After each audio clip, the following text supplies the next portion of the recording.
From Citi Field in Flushing, New York, we're set for Chicago Cubs baseball on WGN Sports. After a 1-0 win last night, the Cubs try to start a winning streak here tonight, Game 2 of this 3-game midweek series. Great to have you with us, Jim Deshaies and Len Casper. The Cubs continue to struggle offensively, so it's incumbent upon the pitching staff to do what it did last night. Well, the timing is right for the Cubs because they've run into a New York Met team that is also really struggling with the bats, and the Cubs were able to shut them down last night. Kyle Hendricks got the start. He was outstanding, had a real nice changeup working. He allowed just 3 hits and a walk, and then 3 perfect innings from the trifecta of Rondon, Strop, and Mott. There's been a lot of talk about the rookies Addison Russell and Chris Bryant. Russell, by the way, out of the lineup tonight, maybe getting a little mentally tired as we near the All-Star break. Well, Chris Bryant last night had some really good at-bats. Yeah, he did. It's been a tough go for just about everybody in this Cubs lineup lately, the young kids in particular. Chris Bryant, however, has had a lot of success against the Mets this year in 5 games, 7 out of 16 with a couple of long ones. Swung the bat well last night, worked a couple of walks. Hopefully that's the beginning of a good run for him. We've got a very interesting pitching matchup on the mound tonight, and we will talk about that as we continue just moments away from the first pitch in New York.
Still brewed the hard way. This bug's for you.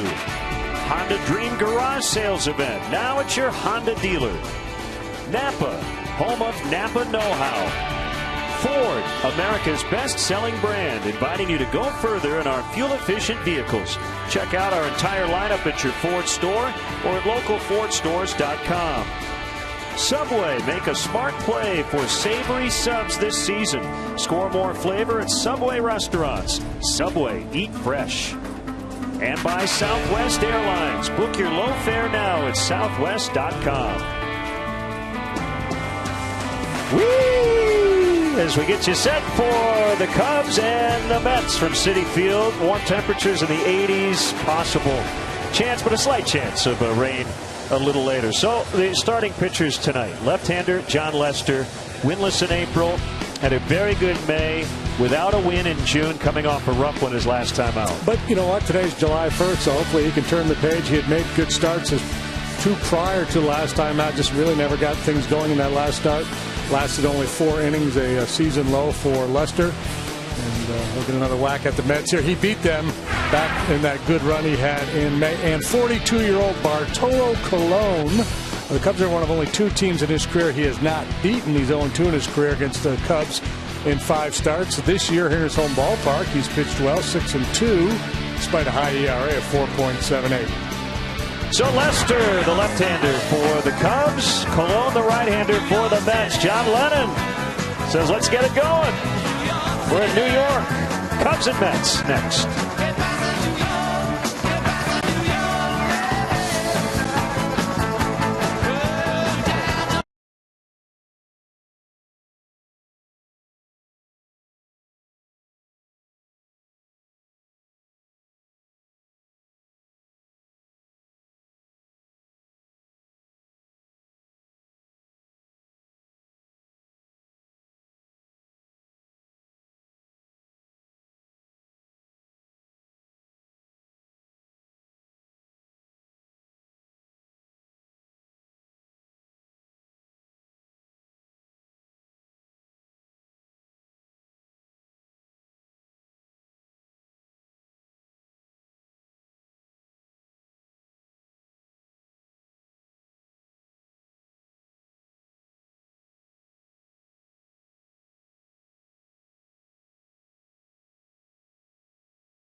Chicago Cubs baseball in high definition on WGN TV is being brought to you by Xfinity, your home for the most live sports.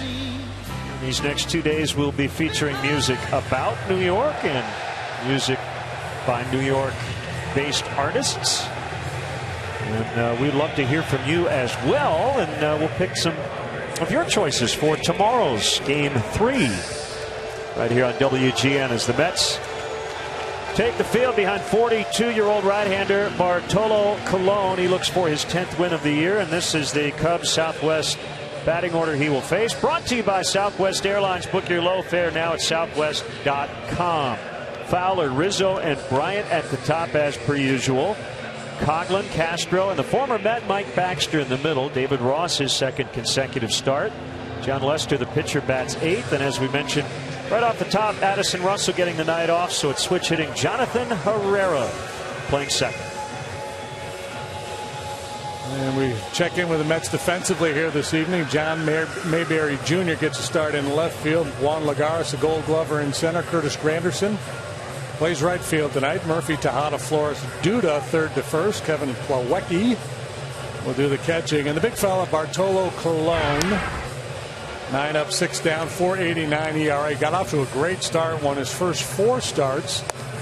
He's made 15 altogether, and you note that he's 9-6. As a matter of fact, it's been 27 consecutive starts with a decision for Colon. League gets 282 against him. He's interesting in that average velocity is down near the bottom of the pack in Major League Baseball. He'll sit right around 87, 88 miles an hour, but he uses his fastball more than any other pitcher in the game. So it's all about movement and command for the big fella.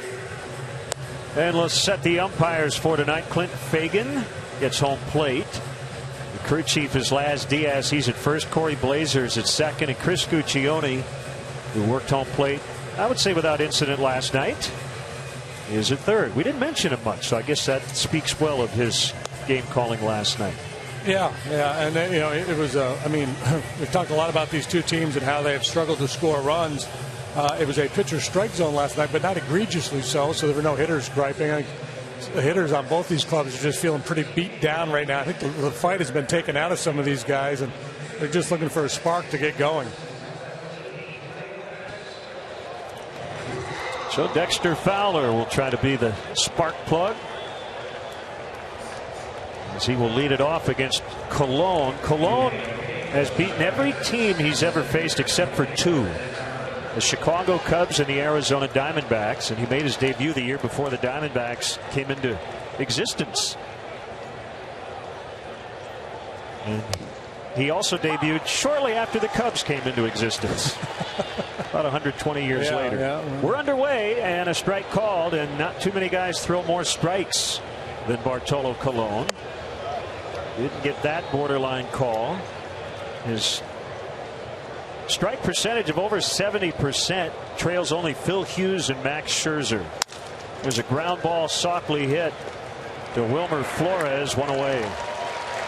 Should we count broken bats tonight for fun? There's one. Yeah, well, that little two-seamer. What happens with a guy like Cologne, he looks very hittable. So hitters will go up there thinking, I'm going to do some damage here tonight.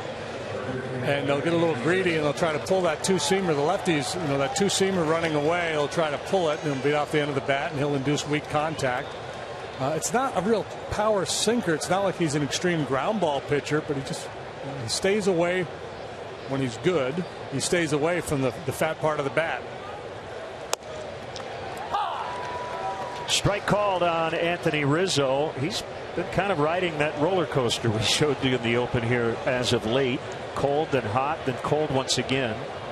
Overall, .212 his last 17 games, and Flores has another chance and executes flawlessly. 2 outs. That bat may have cracked as well. Okay, there's 2.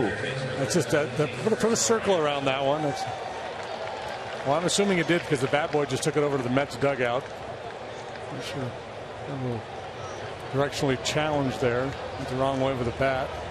That was a changeup. He'll throw a few changeups every now and then, a little slider. But as I said, about 85% of the time it's going to be fastballs and mostly two-seamers.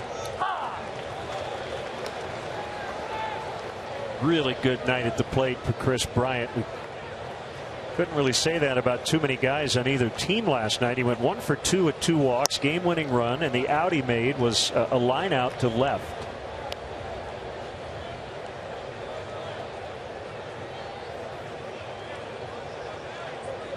.84 degrees. Very comfortable summer night as we start the month of July. Where has the time gone? I know. You're reading that promo earlier about the 4th of July weekend. I said, isn't it just Memorial Day? Yeah, about a month ago it was. Yep. Didn't it feel like Memorial Day was just a couple of days ago, though? Like you and I are living in dog years. Duda kept his foot on the bag. Good throw by Tejada. Deep and short. The Cubs go down quietly. Mets coming up when we return.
In all of baseball, trailing just the Cardinals are 29-12. Granderson, Tejada, and Duda at the top. Daniel Murphy just came off the DL last night. John Mayberry Jr. in for Michael Kadire, who's day-to-day with a sore knee. Wilmer Flores is at second. Kevin Plawecki, the Purdue product, back at the plate. Juan Lagares in center. And Bartolo Colon off to a pretty good start at the dish, hitting a $143. And the Cubs in the field this evening. Coghlan left, Fowler center. Mike Baxter, who grew up just down the road, is in right field here tonight. Ryan Castro Herrera, Rizzo on the infield. David Ross, as per usual, behind the plate for the big lefty, John Lester, making his 16th start. 4 up, 6 down for John with a .403 earned run average. 2-0 in his career against the Mets, including that win against them back at Wrigley in May. He's not won in his last 7 starts. Facing a guy with whom he's quite familiar, Curtis Granderson, and a lot of matchups over in the American League. Granderson 275 and 40 career at bats, including 2 home runs. 2 balls, no strikes. Granderson will give you a good patient at bats. Chris Bryant way in at third base and off the line. The push bunt not an option for Granderson. And he finds a way through the hole on the right side, however, between Rizzo and Herrera. So Granderson, whose 8-game hitting streak ended last night, and a solid single to start tonight. The Mets last night, JD, did very little offensively. They had 3 hits, 1 double, and only got a guy into scoring position 1 time. Yeah. The 2 other hits were 2-out singles. Kyle Hendricks was never really under any pressure at all from this Met lineup. So the Mets don't run a ton, but with Lester's issues throwing to first base, we'll see how aggressive they will be. Granderson and Lagares, the only 2 guys in their lineup with more than 1 steal. They each have 5. As the fastball at 93 misses low and in on Ruben Tejada. And most guys that can run a little bit will take a very aggressive lead, at least against John, even if they're not going. That's not the case with Granderson. He's measured a very modest lead. So it looks like he's really not thinking about it at all right now. Seems to be a little out of sync here. He got behind Granderson, now 2-0 on Tejada, so an early trip to the mound by David Ross. Yeah, I think he's just telling John, hey man, let's just relax, let it flow. Really fought himself last time out. The fastball command was not there. He also fought the home plate umpire, Andy Fletcher, squeezed him a few times, and clearly it upset John. He got after Fletcher a little bit, and Fletcher essentially charged the mound. I mean, David Ross had to get between Fletcher and Lester so it didn't escalate. The 2-0 on the way, fouled back, an aggressive cut on a heater by Tejada. Yeah, and I think you saw David Ross nodding there to John Lester. I think his message is, hey, this is the 2015 Mets. It's not the 27 Yankees. Trust your stuff. Be aggressive.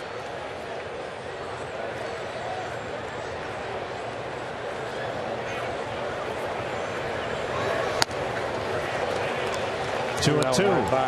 First ever start for John here in this ballpark.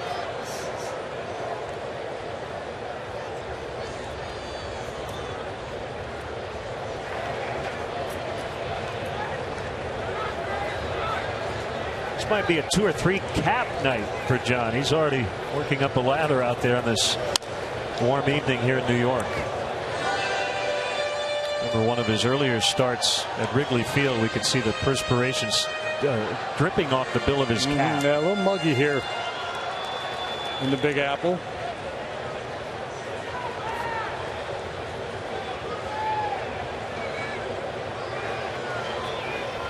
That's the sign from Ross. Not a big lead by Granderson. And the pitch. Ross could not hang on to it. We'll do it again. Looking up some David Ross numbers. Some of the new defensive metrics. That one got him right in the mask. I thought it was in and out of the glove. You got to take some of the new defensive metrics with a grain of salt, but just looking on Fangraphs, and he's been terrific in limited time back there.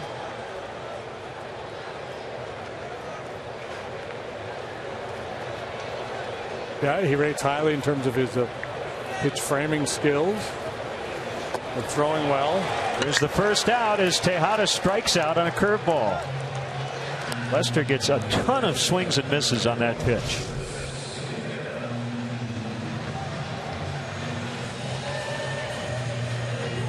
It's a quality pitch, good tight rotation. That's a pitch that Joe Madden has encouraged John at times this year to throw more often. In certain games he'll use it more than others.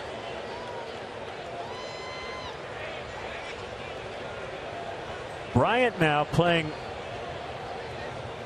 in the 3.5 hole between Rizzo and Herrera. Castro the only guy to the left of second base against Lucas Duda. As is the case with many left-handed power hitters, left-handed pitchers really neutralize Duda's power. He has slugged .472 in his career against righties, .357 versus lefties, so you shave over 100 points. It's kind of been Rizzo-esque this year, though. Much better against lefties this season, hitting .354, and he's hit 4 long balls, so he's been a little bit better than before.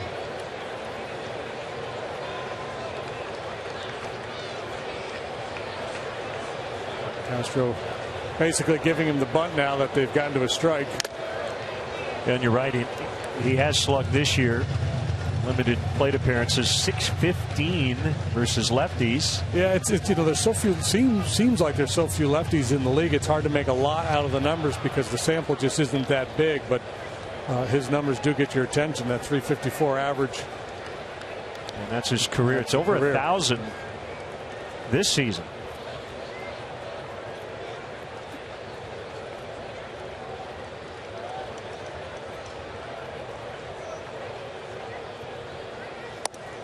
Called strike 3. Got him on a cutter.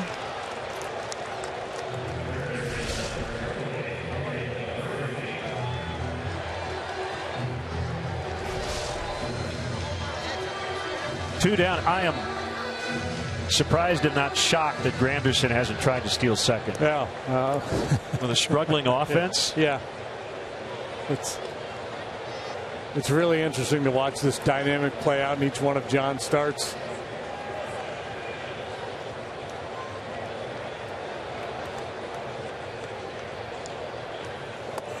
Because, you know, he obviously has the issues throwing to first base. But if you don't measure a big lead, he's tough to run on because he's really quick to home plate.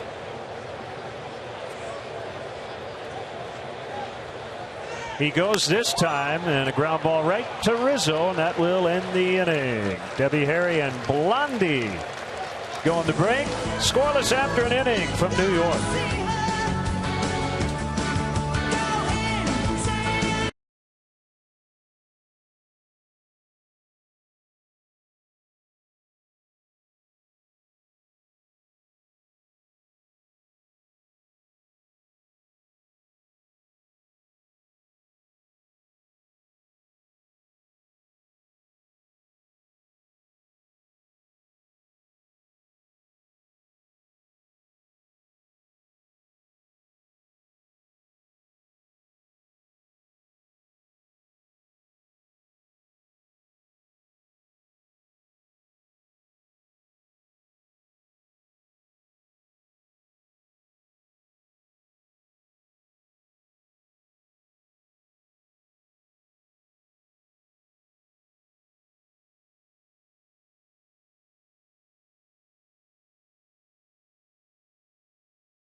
TV.com right now. Click on the WGN Sports Game Zone banner and connect to all the up-to-the-minute stats and info while watching at home.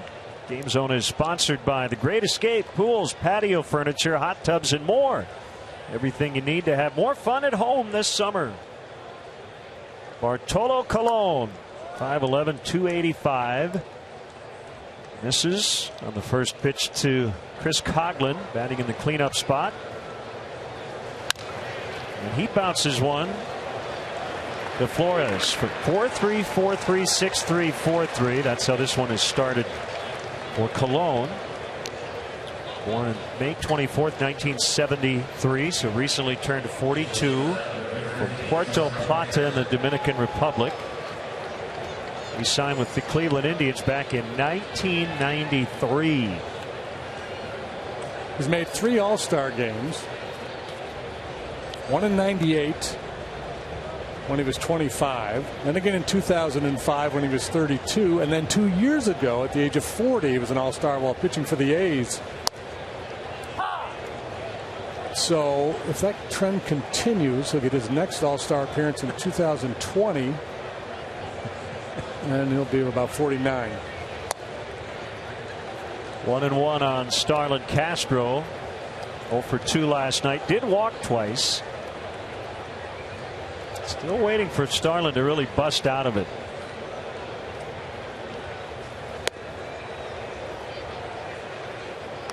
Belt high, but apparently too high, and it's 2-1.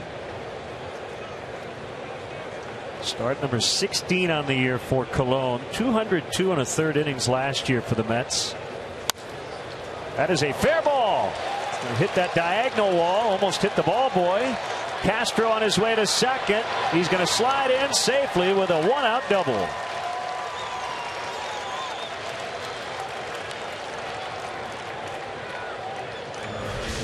Well, up until this point, everybody's put the ball in play, but they've all pulled the ball. The ground ball outs. Here Castro goes the other way, hits it hard down the right field line for 2 bases. Tricky play for that young man down there. It's a fair ball, so you got to get out of the way. McCarron almost got him. So here's Mike Baxter. Big group of family and friends here tonight. Grew up here in Queens. Went to Archbishop Malloy High School, and then Columbia and Vanderbilt. And takes a strike. I don't think that's a strike. I'm with you, Mike. I'm say get it up, make him get it up. Had a good month of June. 42 plate appearances, hit .324 with a .405 on base average. Chokes up slightly on the bat. And sends a fly ball out into left center. Lagares is there to make the catch, and Castro tagging, and he's going to make third. Nice piece of base running. That's a scouting report advance there. You talked about it last night. Lagares having some arm issues. Well, they take advantage of it, and you know, that catch being the second out, there's not that much value in gaining third base there, so you have to know you're going to make it. Well, they're going to walk David Ross with Lester on deck. How about this?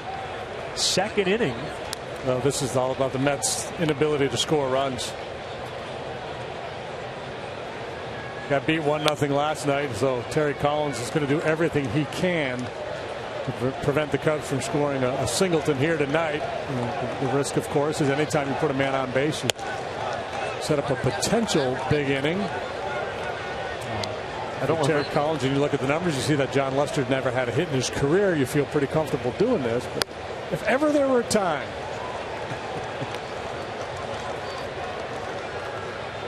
So here's Lester, 0 for 28, 13 punch outs. He's made some good contact this year, 0 for 64 now in his career.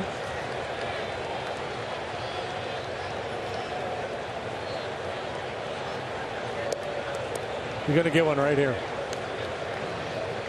The call has been made. Solid single right up the middle. Is a record 0 for to start a career. Not the high strike. These guys were teammates briefly in 2008 with the Boston Red Sox.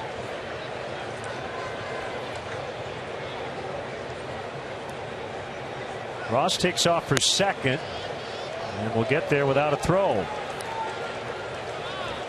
It's a stolen base for David Ross.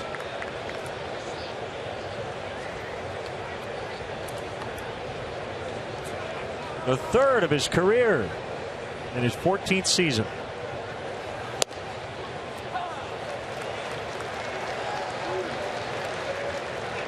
Tolo dialing up a little bit, getting to 92 on that fastball.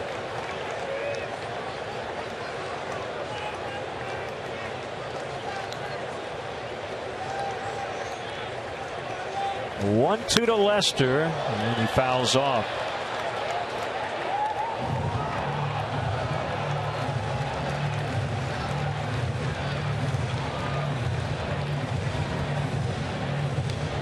Malone doesn't appear to be affected by much when he's on the mound, does he? Calm and cool. No. He's just basically playing catch.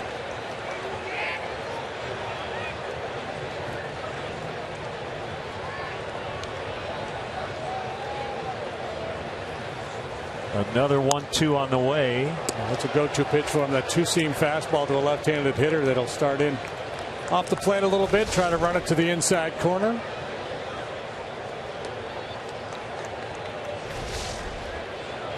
All right, right here. Here comes the knock.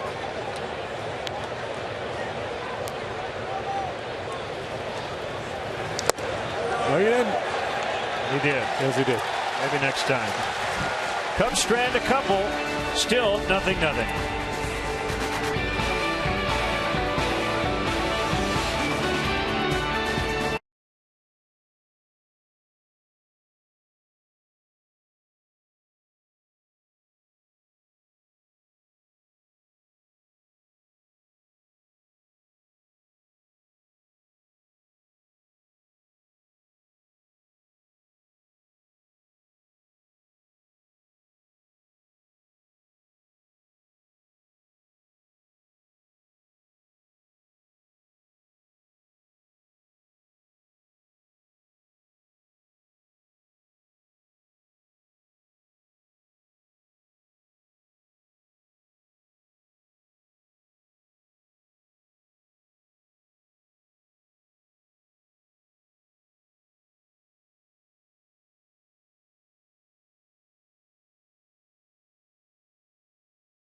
Field, starting with the Budweiser Bleacher Fridays Red, White, and Brew celebration.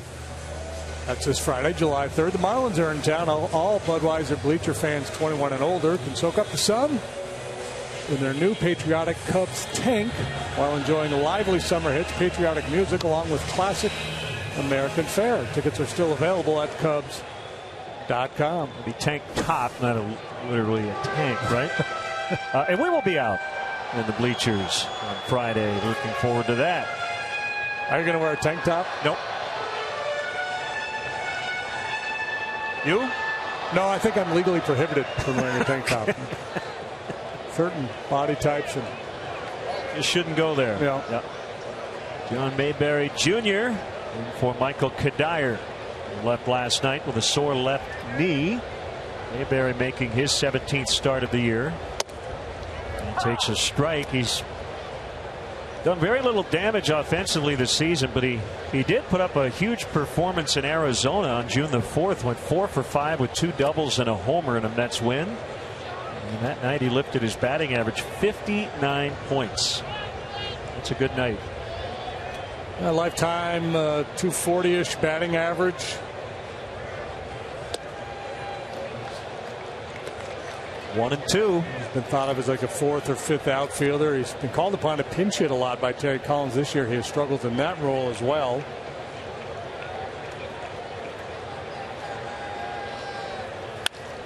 Pulls that one in the left. That's going to get into the corner. Should be 2. And it is for Mayberry. He'll stand there. Leadoff man has been on each of these first 2 innings for the Mets.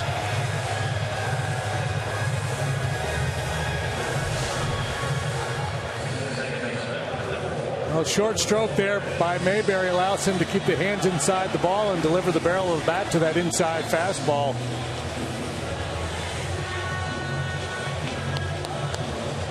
You know how my mind works. Mm-hmm. So they've had Marv Throneberry, Darryl Strawberry, and now John Mayberry. Did Sean Berry ever play for the Mets? I think he did. I hope so. He should have. Wilmer Flores off the plate inside. I think Halle Berry once threw out a first pitch here.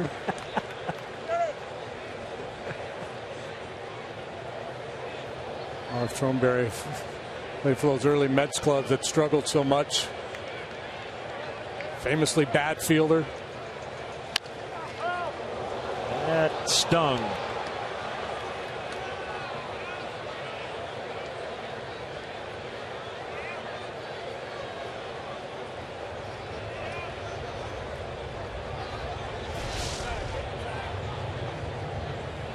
Off the inside of that front knee. Drops Flores to the ground in pain.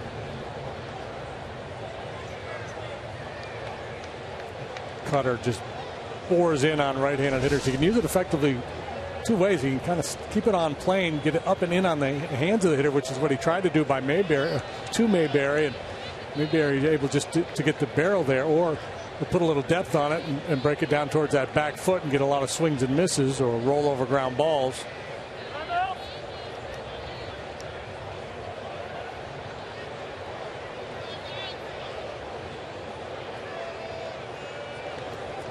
Two of his 3 hits home runs. Those came at Wrigley Field in May. Cubs have won all 5 between these 2 teams. 2-1. Yeah, I think you got to be careful in this situation not to get too fine. Even though your club is having a hard time scoring runs, you can't take the mindset early in the game that 1 run's going to beat me. Because if you do that, you can nibble and you set up the other club for that big inning.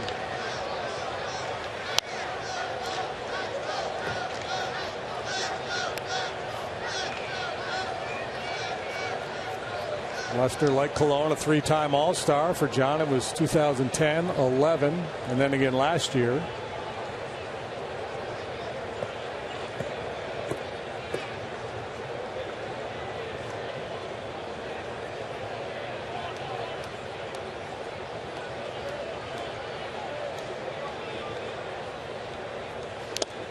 Foul tip, strike 3. Curve at 75.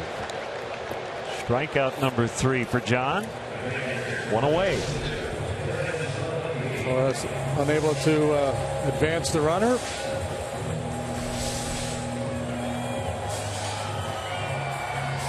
Two of the 3 strikeouts coming on breaking pitches. That'll bring up Plawecki, the catcher. Travis d'Arnaud on the disabled list. Mayberry started the inning with a double. He's still there with 1 out. Granderson singled to begin the first. He never did get the second. How about Ken Berry? He might have played here. Well, where I was going is David Cones. You got Strawberry, Cone, kind of like the ice cream thing. Ken Berry never did play here. Okay. He might have coached here. For some reason, I thought of Ken Berry in a Met uniform.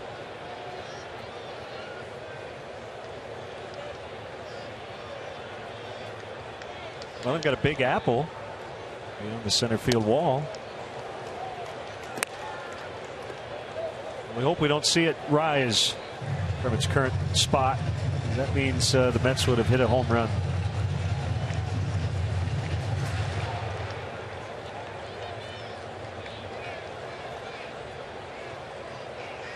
Just get a quick look at the stem and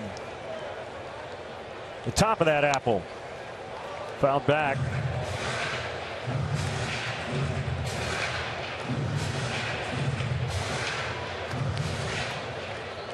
Kind of breezy out there tonight. I'm not sure how it's affecting the carry of the baseball. It's not quite as ornate as the home run sculpture in Miami. No, is it? no. But it's healthier. Little flare will get into right. Mayberry was headed back to second, so he'll only advance to third. Bloop single by Plawecki, and they're at the corners for the 8-hitter Lagares.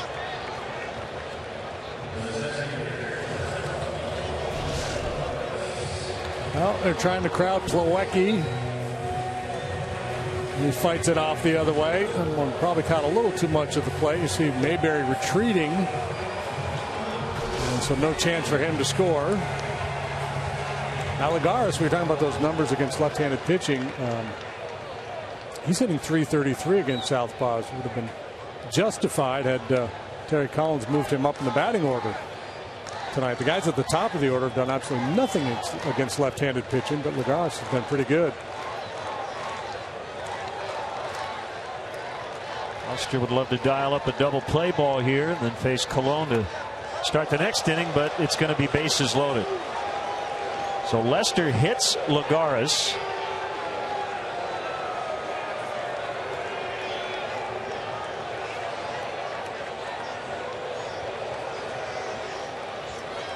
He cautiously walks toward first. Let's see where it got him. Yeah, going to take a while for that one to. Back leg, maybe a shin. Yeah, that had to hurt. Not a whole lot of protection unless you're wearing a pad. Oh, ankle. Shinberger ankle, yeah. Oh. Not a lot of muscle down there, a lot of bone.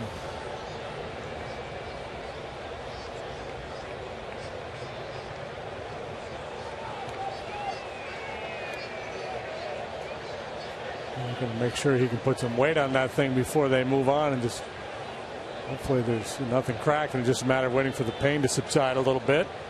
Meantime, Ross and Lester will confer as to what they're going to do here with Bartolo Colon.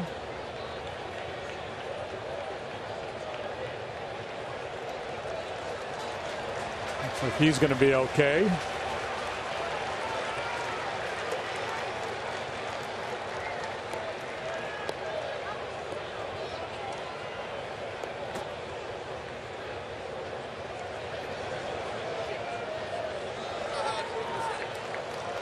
You can't fall asleep on Colon at the plate. He's 4 out of 28 with a double and 3 RBIs.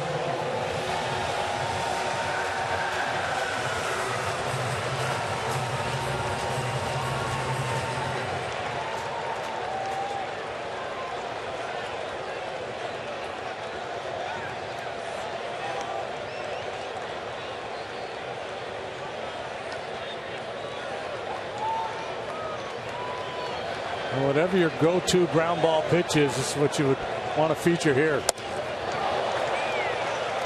Over the top of the cutter. Strikeout would be fine, but you'd love the double play. You got Granderson, a dangerous hitter on deck.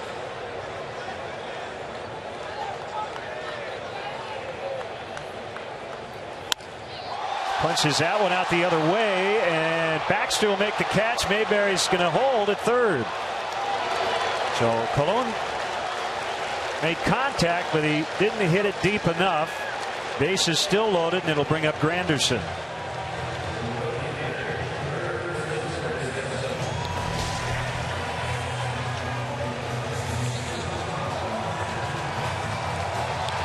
Shallow to begin with, and Baxter comes streaking across to cut that one off. Throws a little bit up the line, but still a good play by Mike, though, because Fowler really didn't have the best angle on it as Baxter was moving in. There's no way Mayberry's going to try to score there with Granderson on deck.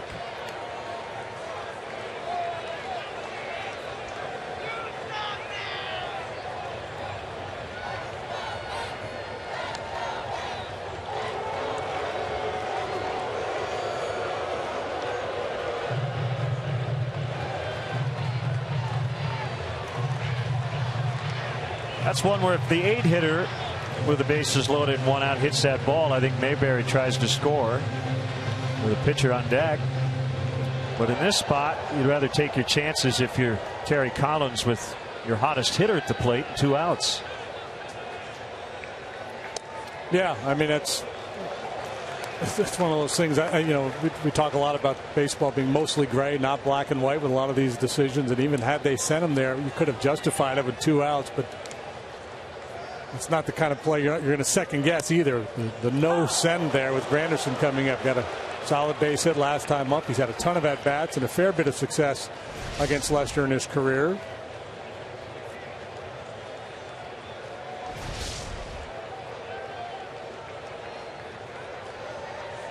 One ball, 1 strike. Here it is. This is going to get Lester out of the inning as Fowler's got it. They strand 3. 0-0 after 2.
Cub fans, don't forget to check out Len and JD's baseball blog at WGNTV.com. Sponsored by Jeff Vukovich, your nationwide insurance agent serving the area for 37 years. To join the nation, contact Jeff at jeffvuk.com. Nationwide is on your side. Switch hitting Jonathan Herrera against Bartolo Colon. 3rd inning. 0-0. 9-1-2. Herrera in for Addison Russell. Only Jonathan's 2nd start. The Cubs' last 21 games as he slices one down the left field line. That ball's going to land fair. And it's a double. 2nd leadoff guy in scoring position with nobody out. That was a 1-out double for Castro last inning. Here's the leadoff double at the top of the order coming up.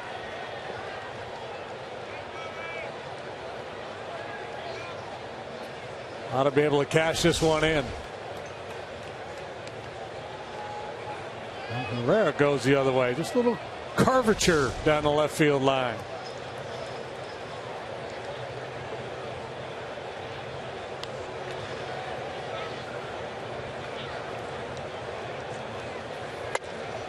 Outside, ball 1 to Fowler.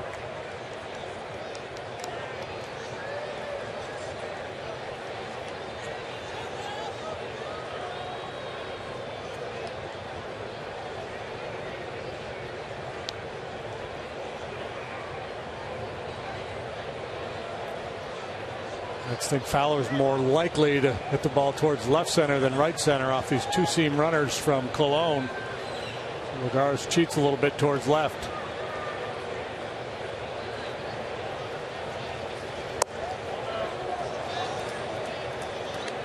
Now 2-0.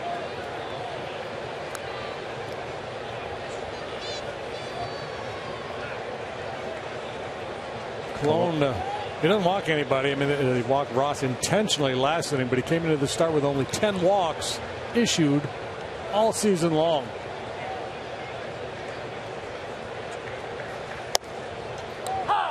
That's a strike. 2-1.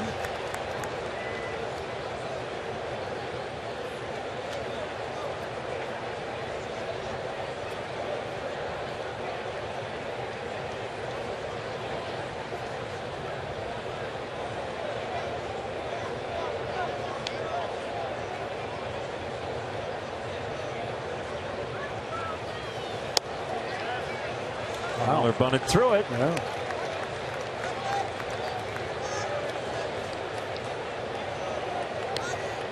There's Anthony Rizzo on deck. Yeah, well, that's a struggling hitter on a struggling team right there. Fowler was seeing it well, swinging it well. I don't think he's thinking about bunting in this situation. Not at this stage of the ball game. Oh, that one off himself. You go back 3 years, Bartolo Colon had an embarrassing 50-game suspension. Tested positive for a banned substance. That was in August 2012 when he was with Oakland. The interesting thing is, JD, he ended up re-signing with the A's the following year.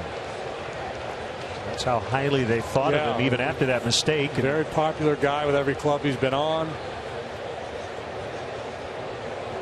Into the Mets on a 2-year contract in December of 2013. 2-2. We'll do it again. His transformation has been interesting. You go back to his early days. He was a guy that would rush it up there in the mid to upper 90s.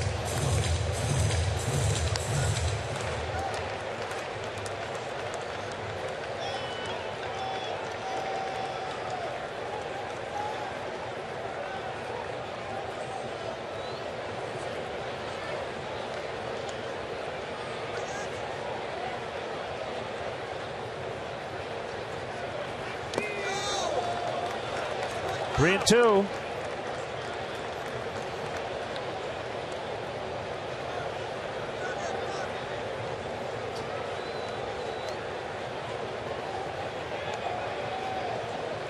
Typically he's just trying to get early contact. Two seamers trying to get the ball put in play early, but when he needs a strikeout, that's when he'll get a little more creative, some more off-speed pitches.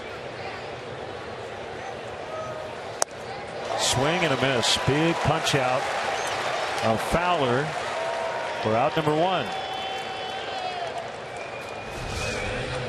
Yeah, Dexter just, I don't know, an empty trip. He tried to bunt on that 2-1 pitch, bunted right through it, and then ultimately swung and missed at that sinker at 89. If you'd like a mulligan, like to try this one over again.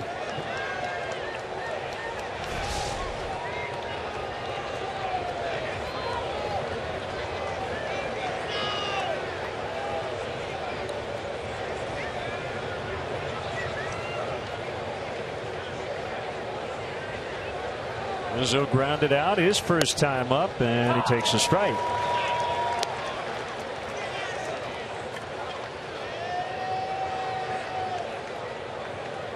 Mets pitching staff has been really good here as of late. They have allowed 5 runs total in their last 53 innings going into this one. This third inning. 1-1. Obviously, Jacob deGrom tomorrow. He's been outstanding. Jake Arrieta goes for the Cubs. So the way these two teams have been hitting and the way those two guys throw the ball,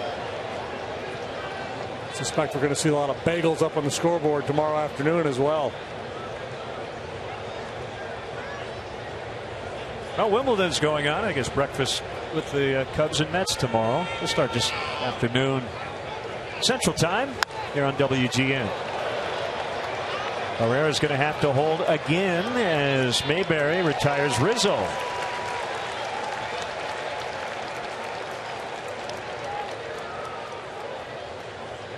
MLB.TV Premium is #1 for streaming live sports. Watch every out-of-market game live are on demand in true HD on over 400 mobile and connected devices. Blackout and other restrictions apply. Visit MLB.tv for details. 2 outs. It's up to Bryant. Cubs need a hero here. Leadoff double, punch out, pop up. Bryant can get everybody off the hook. Good Elias note. And remember, Bryant came up before the 9th game of the season. He was the first rookie in Cubs history with 10 homers, 40 runs, and 40 RBIs by the end of June. 10 homers, 41 runs, 43 RBIs. And Chris Bryant in his first go-round here in the bigs.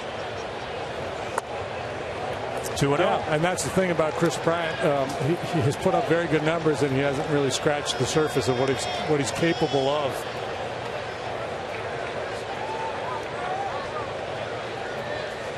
Yeah, 380 on base, 464 slug, and he hasn't scratched the surface yet? No, I don't think he has. In a good maybe way. He scratched it, yeah. But there's so much more there. We're going to get a chance to watch this kid develop.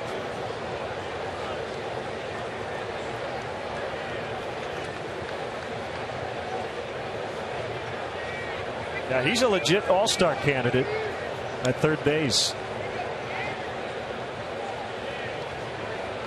The 2-0 from Cologne, a swing and a miss.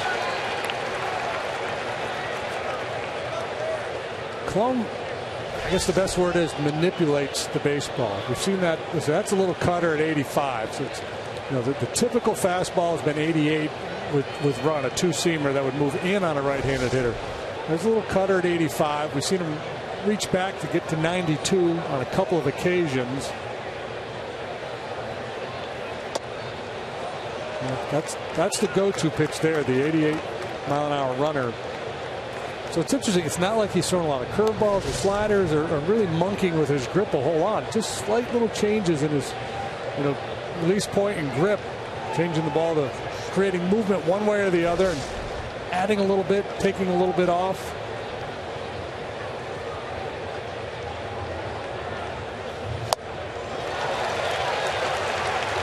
Three and two. And pretty much throws the ball where he wants to a very high percentage of the time. Just looked like an invisible 89 sinker right down the middle. A little short arm delivery.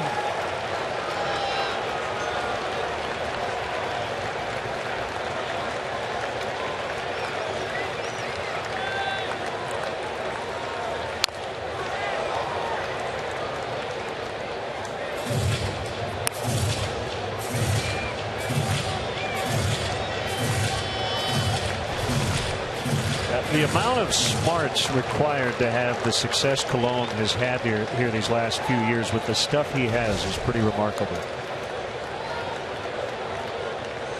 Yeah, it's one thing if you've always been that guy who's always had to pitch with that amount of cunning, but he used to be a power guy who could just blow it by you.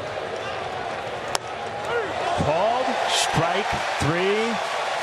And a rare conversation between Chris Bryant and a home plate umpire. He really disagreed with that call by Clint Fagan. So the Cubs blow an opportunity. Runner at second, nobody out. And Cologne escapes.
Budweiser, still brewed the hard way. This Bud's for you.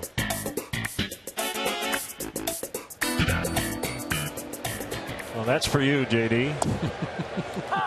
And Eddie Giacomin at the 7th Avenue end. Yes! That's my Marv. Yeah, that's a good Marv. Tejada feathers one up the middle. Jump toss out at first. Jonathan Herrera. I'd have to take a look at Tejada to see if he ran hard out of the box, but the ball's not hit very hard. Yeah, I think he was handicapped a little bit just by the nature of the swing. More of a block than a swing. Take a look at the Mazda replay cam as Herrera is a pretty good Addison Russell impersonation here. We've seen Russell make this play time and time again. This time it's Herrera getting Tejada. Mazda, conviction, creativity, courage. This is the Mazda way. Pitcher liked it. Here's Duda. Caught the outside corner.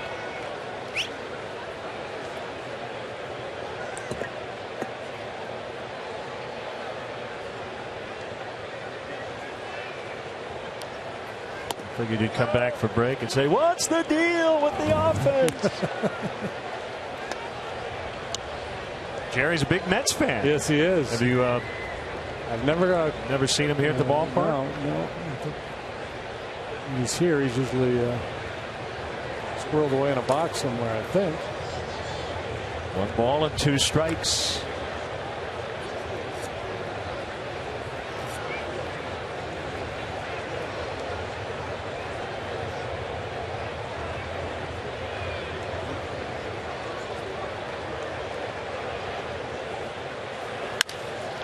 It's sharply right to Herrera. Let's step aside and see what's coming up on WGN.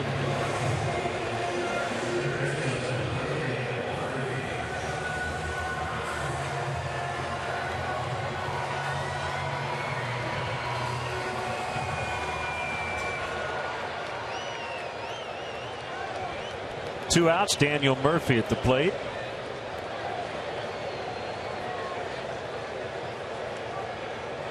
Rounded to first. His initial at bat. Castro out. Coghlan in. Sliding grab. Chris Coghlan. Good defense by the Cubs here in the 3rd inning. Yes.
We'd love to get your Cubs selfies at #WGN Cubs. I think we've got a good timely fan cam song for tonight coming off last night's surprise guest in the Cubs clubhouse. And again, send us your song ideas as well for tomorrow.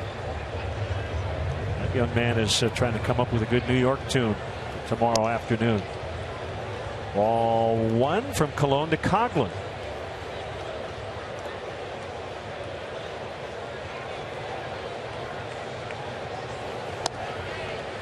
Sinker at 87. Coughlin pretty adept at shooting that fastball away out towards left and left center. You had the over-under on runs last night at 5. The way things have gone here, it might be that for the series. Yeah. It's been slim pickings. He's getting chances with nobody out and then not being able to move a runner at all.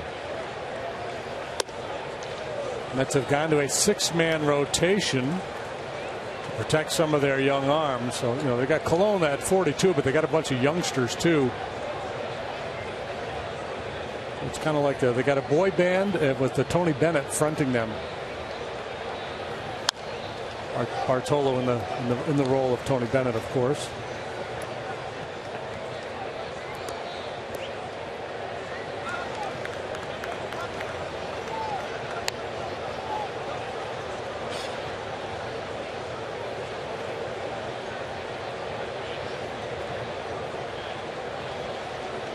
You get the feeling they could execute this game plan without Plawecki even giving him a sign. Yeah, I'd have a hard time imagining Plawecki would be fooled by anything Cologne would throw at him. Mainly because he's going to hit his spot. Yeah. Just put location, right? Yeah. One out here in the 4th. This is Saturday. Hey, it's the 4th of July, and the Cubs take on the Marlins. It's an evening game, 6:15 first pitch. First 10,000 folks at the ballpark will receive that handsome Cubs camo cap presented by the Magellan Corporation. And stick around after the game because for the first time ever, a fireworks show at Wrigley. Tickets available at Cubs.com. You get your hats, you get fireworks, you get a big league ball game. That game on Saturday, by the way, is a 6:15 first pitch, not 3:05. 6:15 on Saturday. Did the graphic say 3:05? It did, but you wouldn't have fireworks. Yeah, fireworks wouldn't look so good. Yeah. Yep. 1-1 on Castro. So I got a couple of interesting Mets-related notes after this pitch. On the ground, right to Tejada. So today's July 1st, right? It is. Bobby Bonilla gets a check from the New York Mets for $1.193 million, as he will every year through 2035. There's a contract he signed with Florida in 1996. Went to the Dodgers in 98. Then to the Mets. So before the 2000 season, instead of giving him his $5.9 million, they cut him. He had a deferral clause. So the buyout meant 1.2 or close to it every year from 2010 to 2035. So we'll be doing that story once a year for the next I think 20 years. Call it Bobby Bonilla Day. And Adam Rubin covers the Mets for ESPN.com. Also points out, remember Roger Cedeno? I do. This week he got a check for $929,195.30. He had $10 million left on his deal when he was traded to St. Louis 11 years ago. And the Mets were responsible for $9 million of that. There was some deferred compensation. So he got 10 checks for about $1 million, and the last one was sent this week. Bruce Sutter is still being paid by the Atlanta Braves. Really? Yep. How much? $750,000 for each of the next 6 years. No, that's an old story I'm looking at. But apparently he had deferred money that will pay him for 36 years. Wow. Deal he signed in 1985. Manny Ramirez will get paid until he's 54.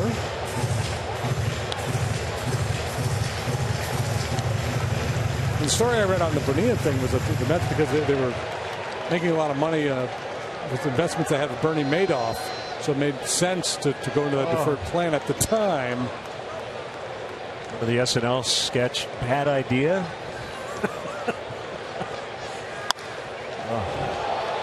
Baxter skies one to center. That's Lagares. And that's the inning. Midway in the fourth, scoreless.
Official Cubs MasterCard debit card only available at your local Wintrust Community Bank. Go to wintrust.com/Cubs to learn more. Member FDIC. Hey, we got a Bartolo Colon fan from what, 2002, 2003? Yeah, I believe so. Colon in 2002 was a 10-game winner with the Indians. And then with the Expos, he won 20 that year, 10 with each.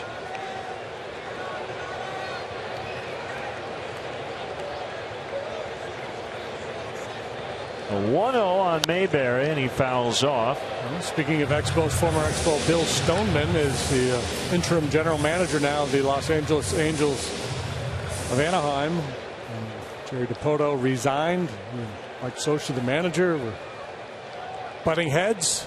Throwback week, right? Andy McPhail and Bill Stoneman back in similar jobs to ones they had long ago. Stoneman threw how many no-hitters? It's a couple, right? A couple, I believe. Yeah.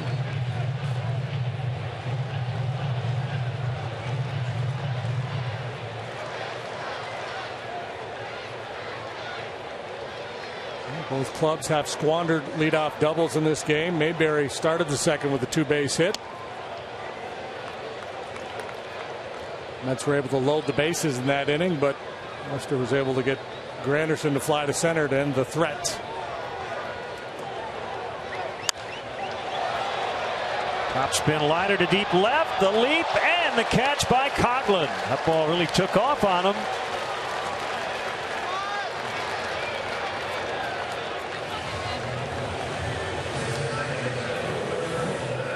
Mayberry Jr., good choice by Terry Collins here tonight. Obviously seeing the ball well off John Lester. A solid double last time and a rocket this time on the breaking pitch. Coughlin able to run it down. It's the thing, boy, when you're not hitting, you got to play tight defense. You got to be smart on the bases.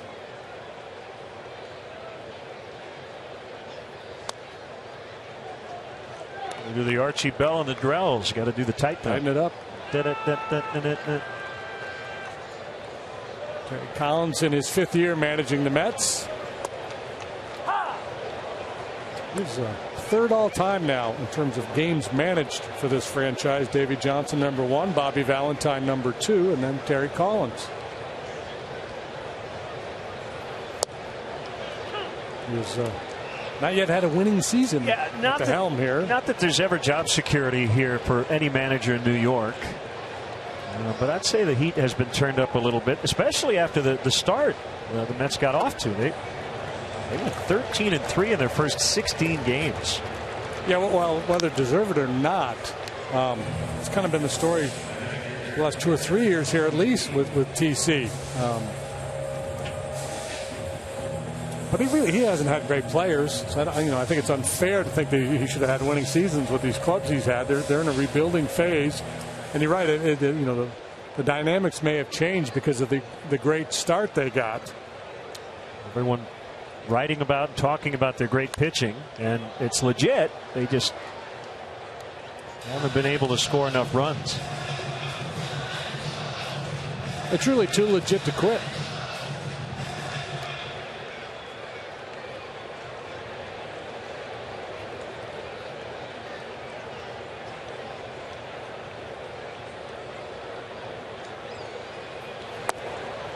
And injuries have hurt them.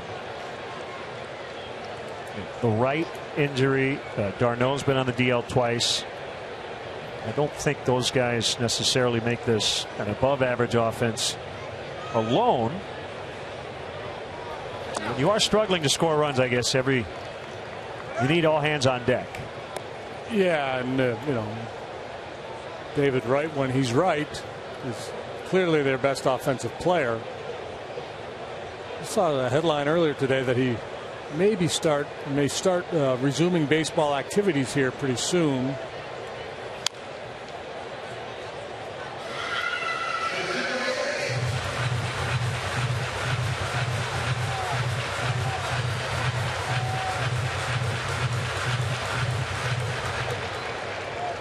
That young man staying hydrated. Hot, muggy night. 2-2.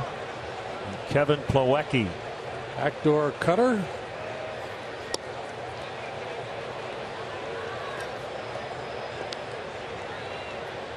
Oscar talking to himself. 3-2.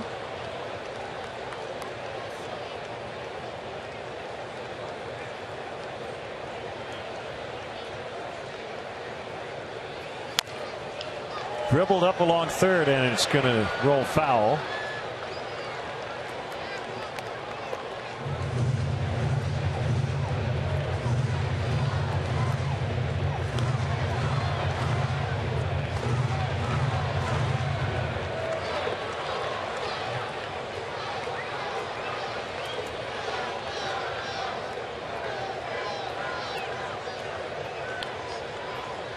One run in this series scored by the Cubs last night in a 1-0 win.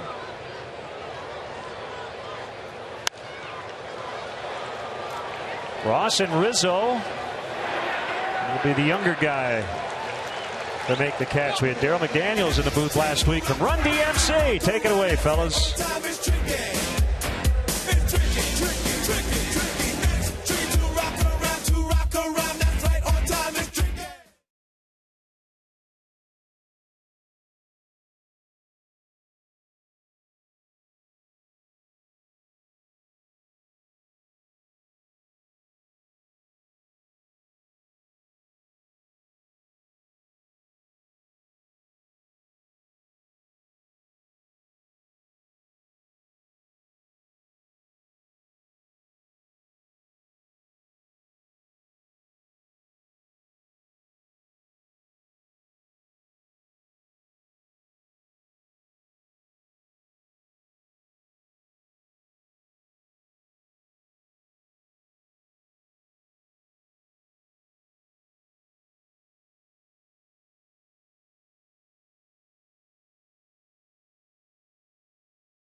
By Fifth Third Bank, the Curious Bank.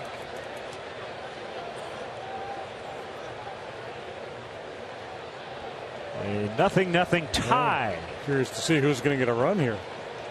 Yeah, the 3-on-3 overtime before the shootout. Nobody scores.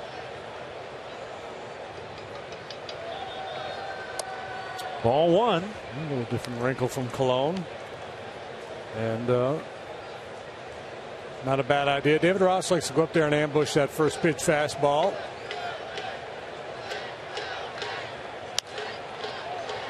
Popped up right side. Flores. Let's step aside and see what's coming up on WGN.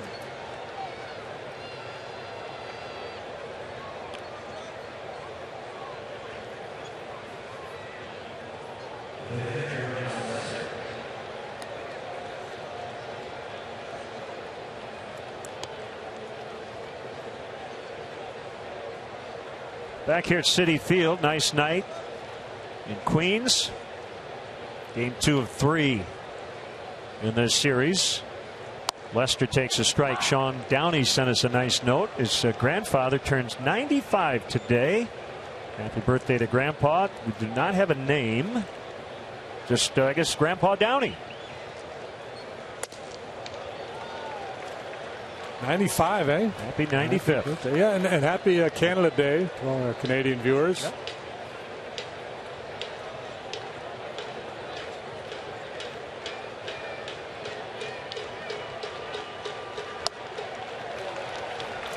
Lester strikes out.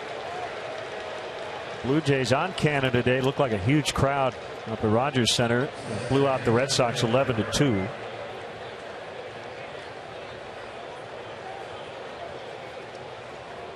Tore over Boss. Nobody what? Oh, tore over Boss. I thought you were naming the pitchers of record. I didn't see this. I wasn't looking at the monitor. Justin Smoke.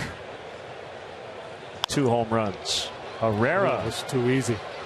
He has had some easy innings here. That's it.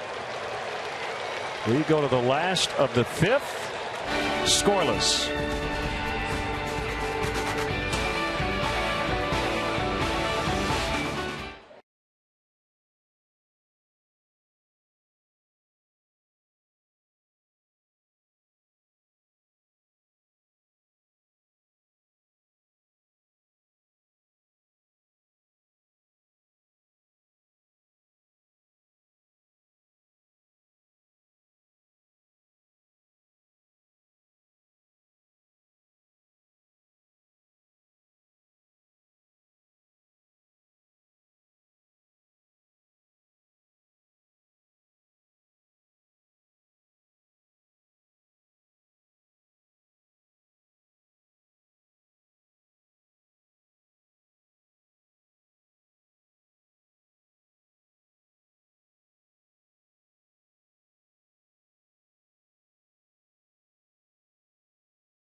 Cup Series at Wrigley Field a week from Friday. Ford, America's best-selling brand, inviting you to go further in our fuel-efficient vehicles. Check out our entire lineup at your Ford store or at localfordstores.com. Lester and Cologne dueling tonight. So that graphic we just showed you, I saw that 4-game set with the Cardinals. Those are the only games between Friday and August 3rd against the Cubs have against a team with a winning record. Lagares gets a hold of one out in the deep left center. Fowler on the move, and he's not going to get it. It's going to bounce off the track, out of play. It's a double.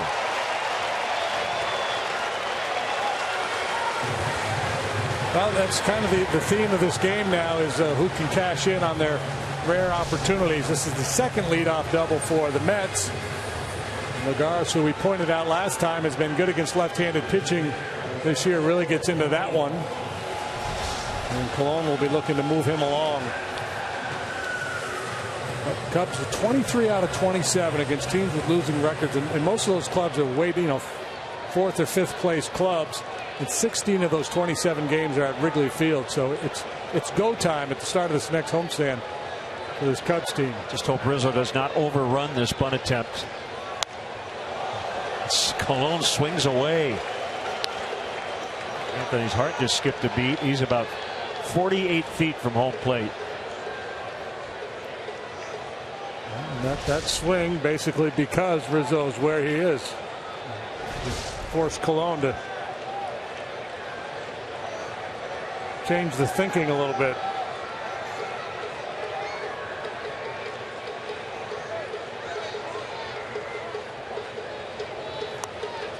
And now he's trying to direct it towards third base.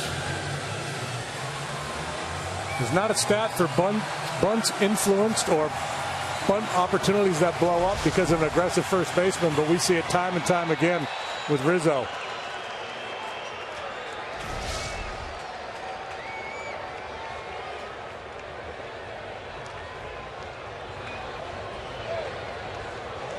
Squaring early here with 2 strikes. And he strikes him out swinging. Give half of that K to Anthony Rizzo. 5 strikeouts for Lester now. Granderson 1 for 2. First 54 games this year. He was hitting .225, 6 homers, an OPS of under 700. His last 24 games coming in, .319, 7 homers, and an OPS of almost 1,000. He's been their go-to guy at the top of the lineup. And a called strike.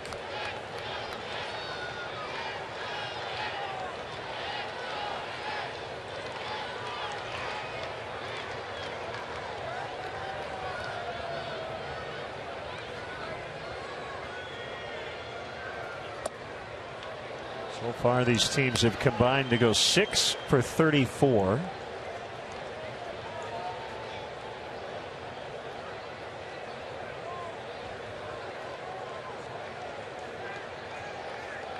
Last night, they combined to go 7 for 60.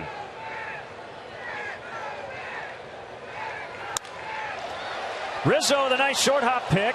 Lester covering first, and they get Granderson. So Lagares, I think, maybe thought that ball might have been caught or had a chance to be caught by Rizzo, and he ended up staying at second. I don't know. It seems like he should have been able to advance on this ball. Even if you freeze on the line, once you watch the play develop, you would think he'd make his way on over to third base. Very odd. Interesting thing is, if Rizzo whiffs on that ball entirely, Herrera may have had a shot at it. Actually, no, I don't think he would have. Now that I see the replay. Yeah, that's just panic on the part of Lagares out there. He started retreating towards second base. He should have just held his ground, read the ball down, and then taken off for third. Again, probably not significant with 2 outs, but maybe.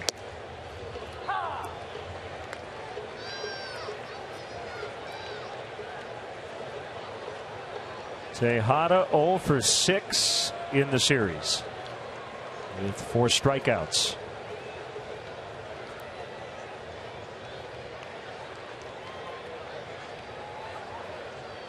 Looks like they're going in, maybe a cutter.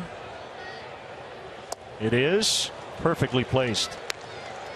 Yeah, well, there's been a bit of a the shortstop controversy last season or so here between Tejada and Flores. Flores a better offensive player, Tejada the better defenders. Flores, when we saw the Mets back at Wrigley in May, Flores was playing shortstop. Tejada was on the bench.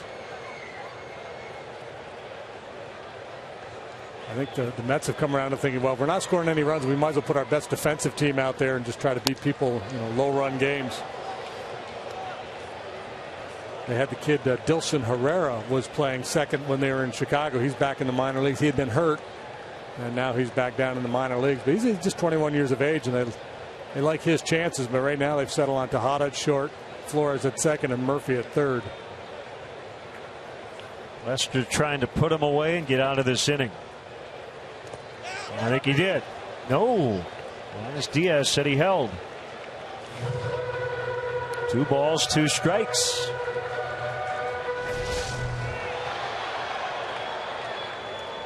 You know who this team could use? Justin Turner. Oh, yeah. They gave up on him a couple of years ago, and he's put up all-star numbers for the Dodgers. Could use Straw, too. Yeah, they could.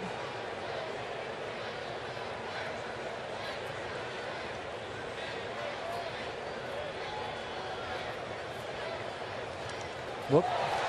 Gets by Ross. Is that ball in the dirt? If Lagarde, you never know how things would have played out if he was standing on third base. Might not have thrown that pitch.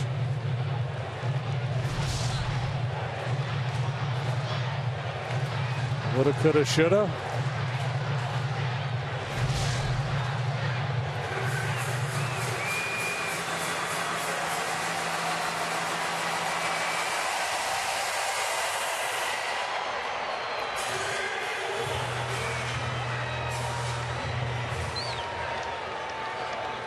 Nearing dusk here in the big city. 5th inning, runner at third, 2 outs, 3-2 the count on Tejada. Duda would hit next. Swing and a miss. So in this series, these two offenses, they combine 9 for 96 on Broadway. No score.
Chance to win 6 meals from the Simple 6 menu from Subway. Subway, eat fresh. Message and data rates may apply. Text Subway. That's a great song. George Benson, right? On Broadway. It's a good tune.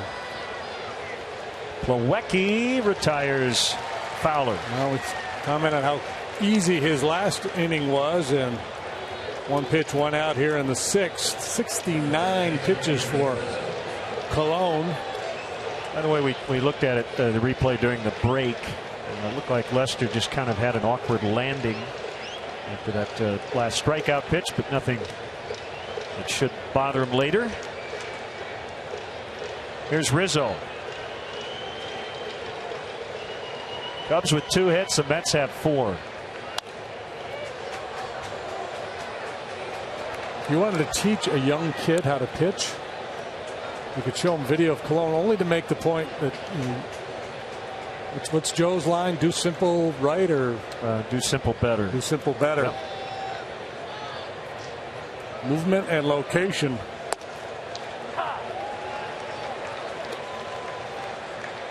The subtle changes of speed. Now, ideally, you'd rather have John Lester stuff. He's got a better arsenal than does Colon. But to make the point to a young pitcher that you don't have to have overpowering stuff or a nasty breaking ball to have success, Colon would be a good guy to mimic.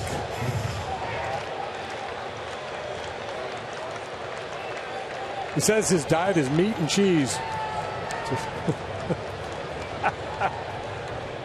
Meat and cheese and 2-seam fastballs. That'll be the title of his autobiography.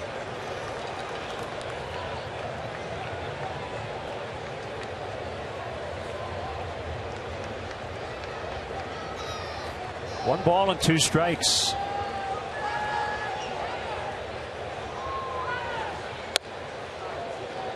Off the plate in.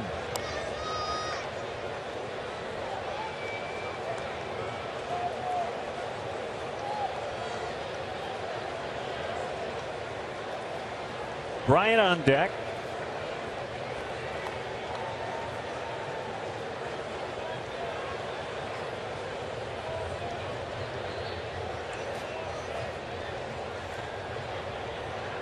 Kick and the 2-2. Rizzo swung at ball 3, but it ends up being strike 3 as a result.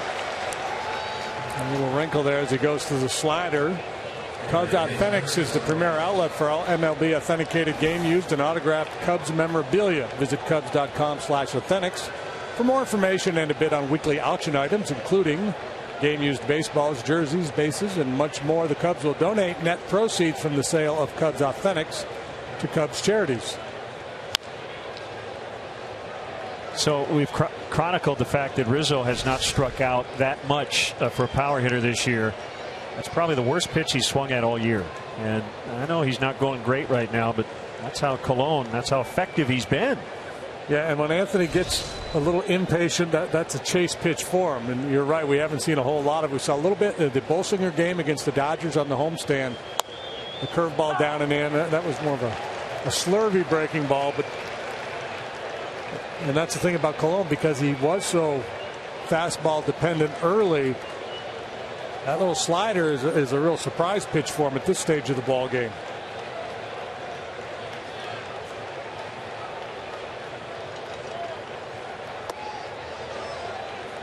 And a changeup that time.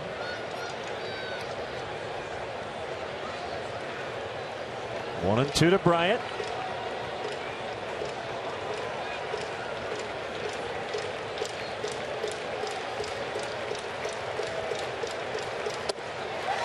Wow. Couple of awkward swings by Rizzo and Bryant to end the inning.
pitchers. John Lester, 5 shutout. He hasn't walked anybody. He's punched out 6. Bartolo Colon, 6 shutout, 2 hits.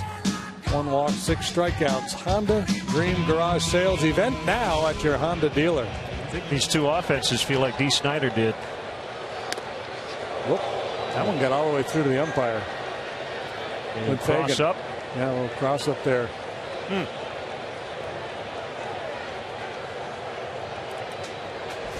Corner umpires coming to check on their colleague. Oh, no, David got a piece of it. He did get a little leather on it. Well, it's even worse when you're not expecting it and bracing for it. It got up under his mask a little bit. I don't think of so much a cross up in terms of pitch selection. It just David expecting that ball to break down and away, and it backed up a little bit on John.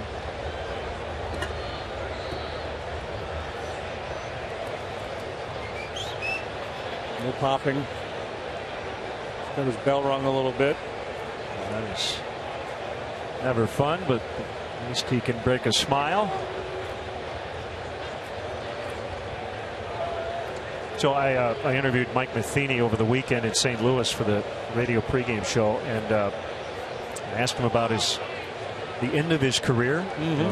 Concussions basically ended his playing career, and he's been a big proponent of the new collision rules. He told me that there are 18 months of his life at the end of his playing career that he cannot account for. Wow. Does he have any problems today? Does he have It didn't sound like it, no, but he said scary stuff. The conversation we're having right now I could not have had at that time.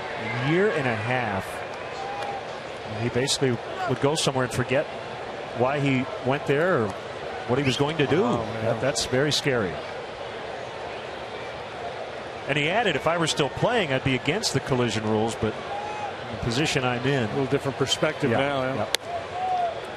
That's a strike. 1-1 on Lucas Duda.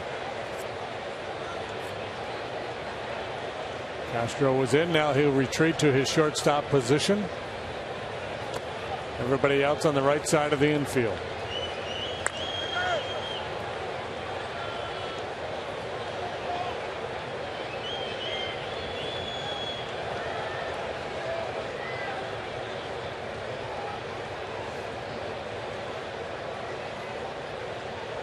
The 2-1 from Lester. Now 3 balls and a strike. Duda clearly the most dangerous man in this Met lineup. He's starting to get into the part of the game where one big swing may win the ball game. Full count, 3-2. Murphy and then Mayberry. To follow.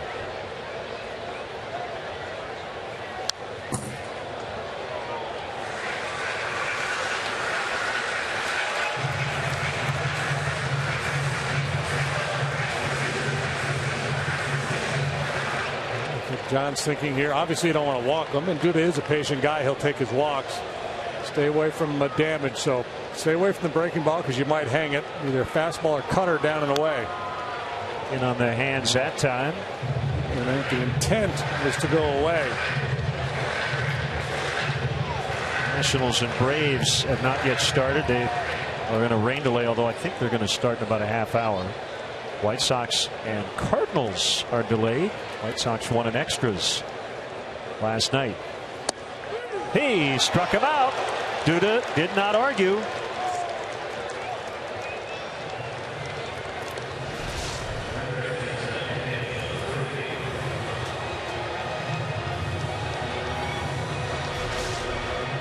Bring up Murphy.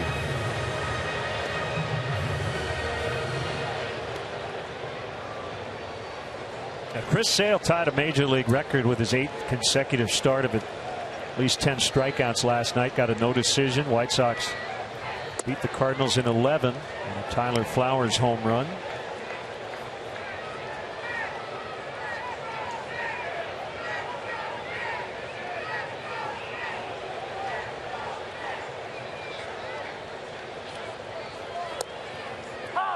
Strike on Murphy. 1-1. Mitch Moreland of the Rangers red hot. Coming off back-to-back 2-homer games. He's hit 6 in his last 6. Rangers are in Baltimore tonight. Trailing 4-2 in the 7th. Moreland is 0 for 3. Murphy yanks one into right for a base knock. And he's on with 1 out.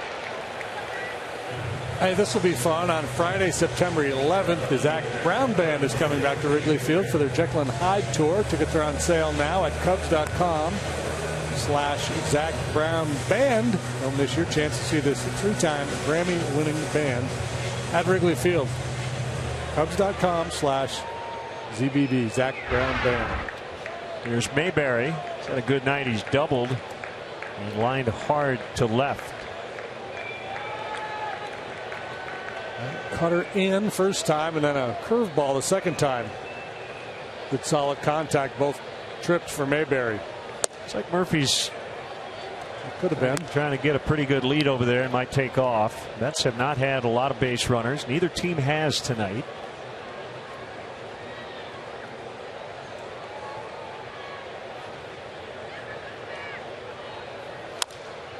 Bounce toward third. Fair ball. Backhanded Bryant. Throw to first. Out there. Murphy now at second with 2 away. So I saw this story the other day, and I'm curious to get your thought, because my initial reaction may not match yours. Mets rookie league team, the Appalachian League, Kingsport Mets. Okay? They got into a bit of a jam on Friday against the Bluefield Blue Jays because of a lineup card snafu. Luis Rivera, the Mets manager, failed to put a couple of relief pitchers on his card. Saw that. Was forced to use 3 position players as pitchers. They lost the game 15-8. The home plate umpire caught the mistake when a reliever not listed was called into the game. What was your first reaction when you saw that? Let the manager use his pitchers in the game. It's a minor. It's a rookie minor league game. It's a development. Game. It's all about development. You're sending position players out there who could get hurt. Yeah, I thought felt that was a little overly officious. Yes. Yeah, I mean, it's I don't, you know, you call the league office and say, here's the predicament. We're going to have to force these kids to pitch, and we don't want anybody to get hurt. I mean, the umpire is in a bit of a bind because there are rules you're supposed to play by. But I would have been tempted if I were the manager who forgot to put the names on there. Say, okay, then we forfeit. I'm not going to let my guys get hurt. Right. So Flores here with 2 outs. And a go-ahead run at the bottom of your screen. Wouldn't call it uncharted territory, but close to it for the Mets in this series. How about appeal to the manager on the other side? Right. Just, hey, you know, you forgot to put the guys on. You got him. What a good throw gets him. David knew he had him.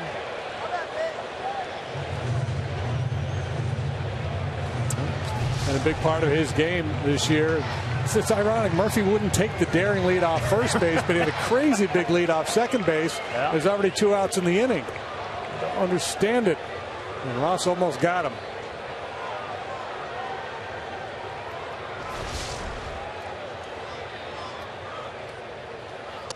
Well, I think that speaks to the lead guys normally get. At second base, you get a bigger lead than you do at first. And you said this like in April. I think it mostly comes down to not the scouting report or what teams are telling their position players when they get on. It's that guys are just uncomfortable getting big leads. They get way out there, and there's that little voice in their brain that says, I've never been out here before. This doesn't feel very comfortable. And they start cheating back towards first base. It's like you got the riptide or something out there you're worried about. It'll take your feet from underneath you. The 1-1. Baxter circling. He's got it. The inning is over. To the 7th. 0-0.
I mean, how perfect is that? Loving spoonful, do you believe in magic? Joe had that on his playlist last night after he hired a musician. Well, I guess we're listening to a musician, a magician. And kind of loosened up the troops for batting practice yesterday. And it worked. Yeah, they responded big time. They banged out 4 hits. John Sebastian and the Lovin' Spoonful. Are you a fan? Oh, big time, yeah. Good stuff, yeah. John Sebastian, speaking of New York, didn't he? The Welcome Back Cotter. Welcome Back Cotter thing. Dreams were your ticket out. Yep. 1-0 on Coughlin, and it's fouled off.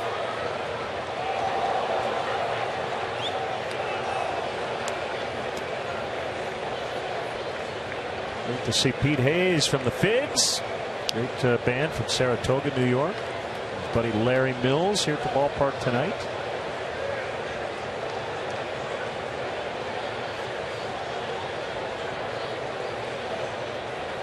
One and one. Ground ball, diving stop. Flores with time, and he gets Coughlin.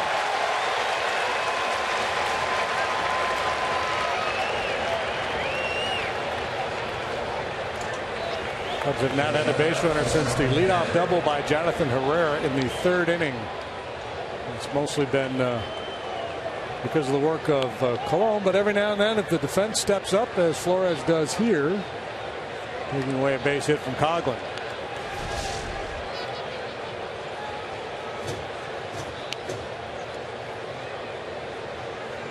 Castro doubled with 1 out in the 2nd. Herrera led off the 3rd with a double. So that and an intentional walk to David Ross. That's it against Cologne.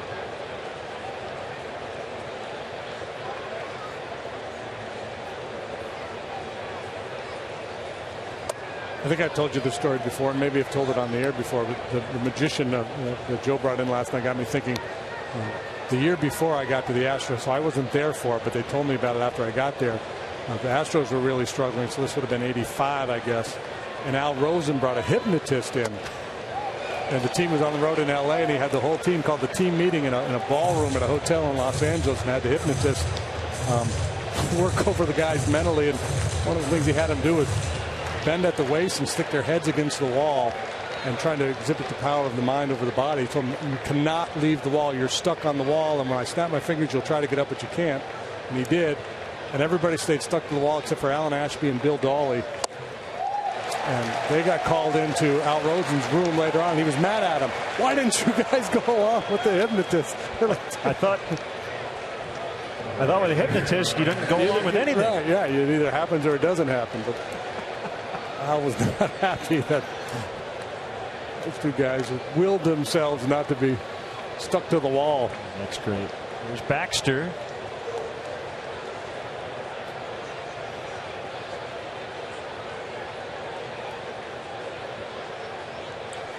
Fouled back. Mike Baxter, famous here in New York for helping preserve Johan Santana's no-hitter, the first and only to this point in Mets history. 2012, and he ended up on the DL for a couple of months. Banged his shoulder into the wall. Stumbling as he hit the wall, so had no opportunity to brace himself. Speed replay brought to you by Xfinity, your home for the most live sports. And talking to Mike on occasion this year about that, and in reading about it, it doesn't sound like Santana has any regrets about being stretched to complete that no-hitter, but it also sounded like Terry Collins does have some regrets. Santana still has not returned, and I think he shut it down this year. There's a base hit to keep the 7th alive, but he is going to try to come back next year. I think he had signed a minor league contract with the Blue Jays.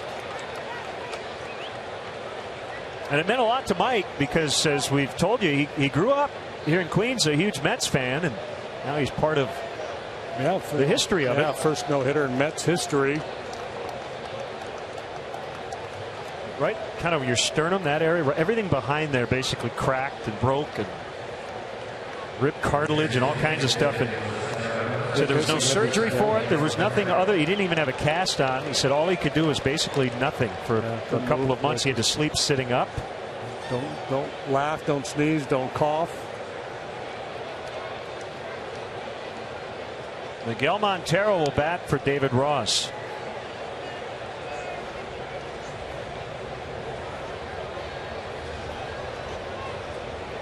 Hector Rondon in the bullpen. Lester is on deck. I cannot imagine he would take the at bat if the inning stays alive, unless Montero hits a 2-run homer.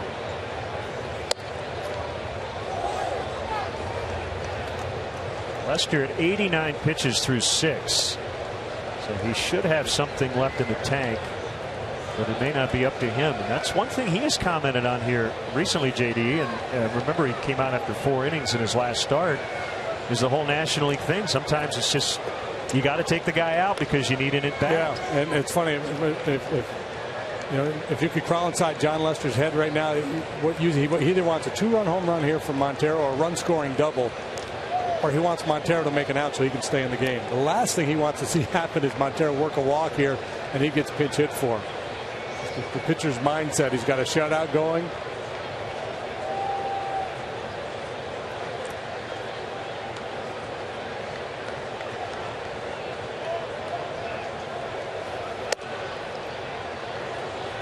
Now, if the guy that hits for him hits a double and scores 2, he'll be good with that. But I've been in that position, and you're like, I'm good. I got a couple more in me, so either hit one out of the ballpark or let's just move on.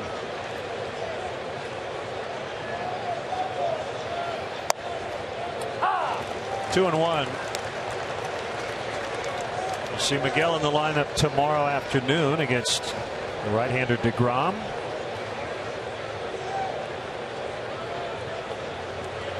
Good matchup on paper tomorrow. Jake Arrieta and Jacob DeGrom, 294 versus 215 in terms of the earned run averages. No hitters are kind of hard to predict, but the way these clubs are going and the way those guys throw the ball, could see something special here tomorrow afternoon.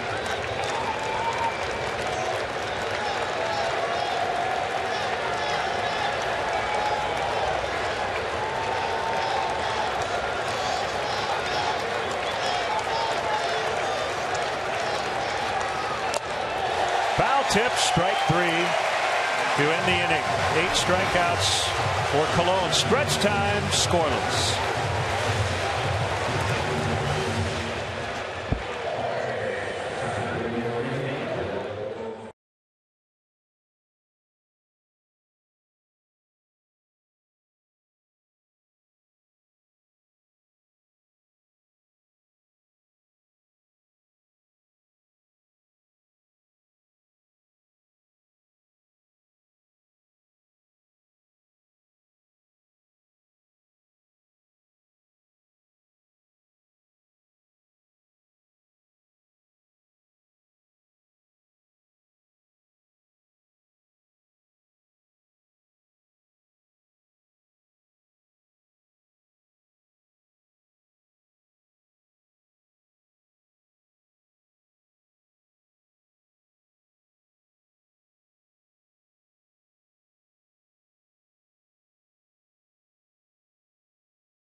And the Cubs with some really nice defensive work behind John Lester. Jonathan Herrera getting a rare start with a slick play. All that looked like it might drop in. Coughlin able to come in and close in a hurry. And the potential extra base hit, he's able to run down. Really nice play by Rizzo. So Montero batted for Ross. And he'll catch John Lester for the first time. Yeah. Beastie Boys. Partey. Miguel would have caught Lester very briefly in spring training, but first time in the regular season. Milwaukee, Lagares, and Colon, the scheduled hitters. Get over curveball for strike one.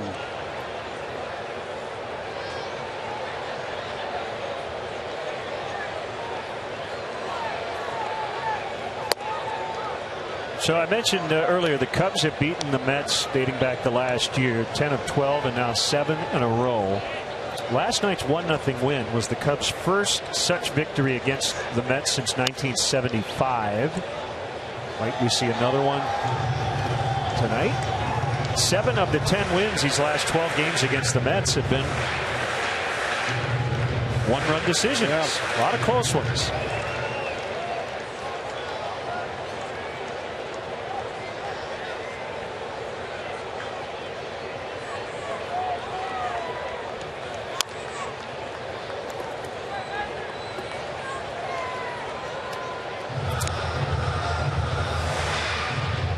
It's 7 games in a row in which the Cubs have scored 3 or fewer. 2 or fewer.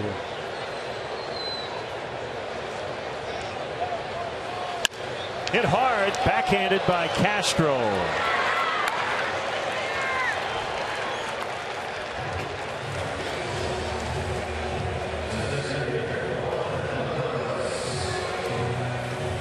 After Saturday night's game with the Miami Marlins, Weber Sauces and Seasonings presents the first ever post-game fireworks show at Wrigley Field. All fans are encouraged to stick around and enjoy the 4th of July festivities. For more information or to purchase tickets, visit Cubs.com.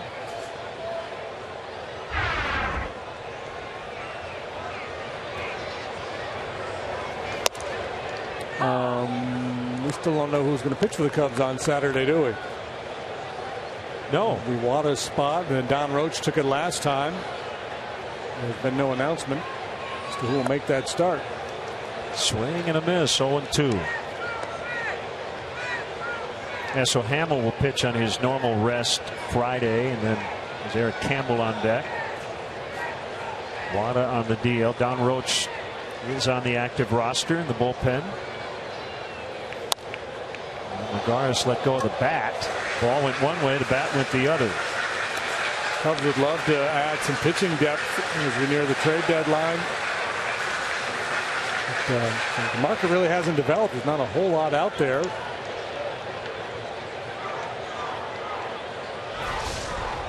So many teams that consider themselves still in contention. Might not be many sellers.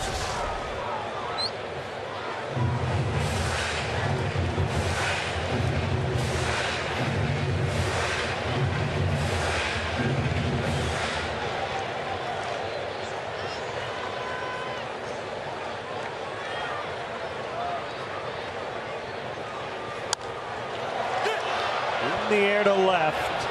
Coughlin underneath. He's got it. 2 outs.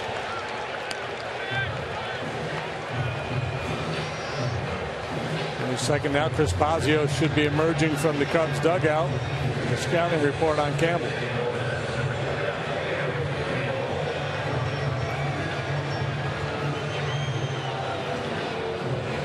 Maybe not. It feels like got a pretty good handle on the situation. James Russell in the bullpen. This will be it for Lester. His spot due to lead off in the 8th. Got to score to win.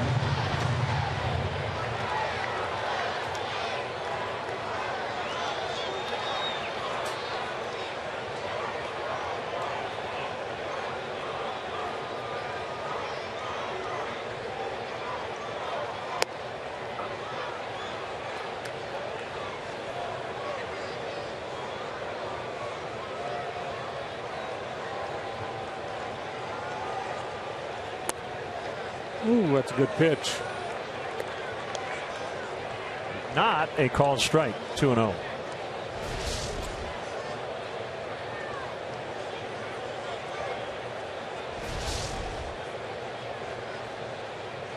Maybe low, but then again, maybe not.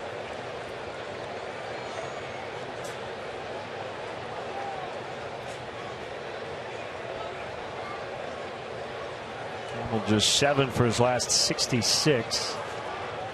Back to May 19th.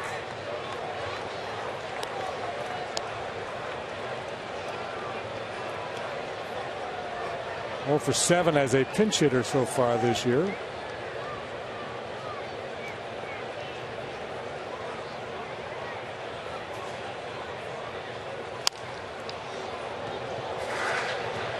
Cubs won't mind facing somebody other than Bartolo Colon in the 8th. He was brilliant tonight. See, both these guys have been outstanding. Colon 8 strikeouts, 1 intentional walk. Lester 7 strikeouts, no walks. Make that 1 walk. First one of the night.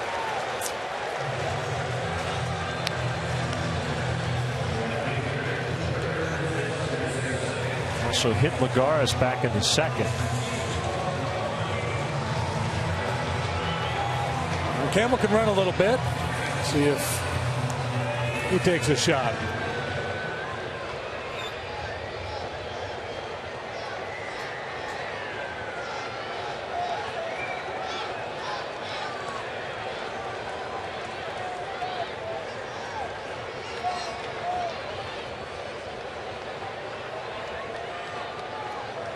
There he goes. Here's the throw to second. It's late.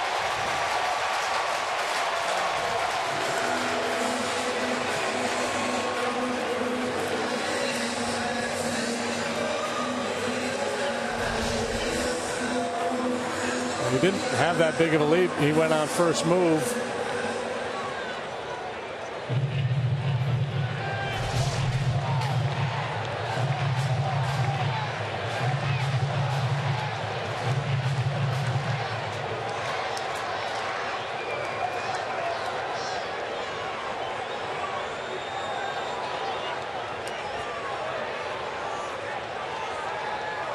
Lester home. Outside.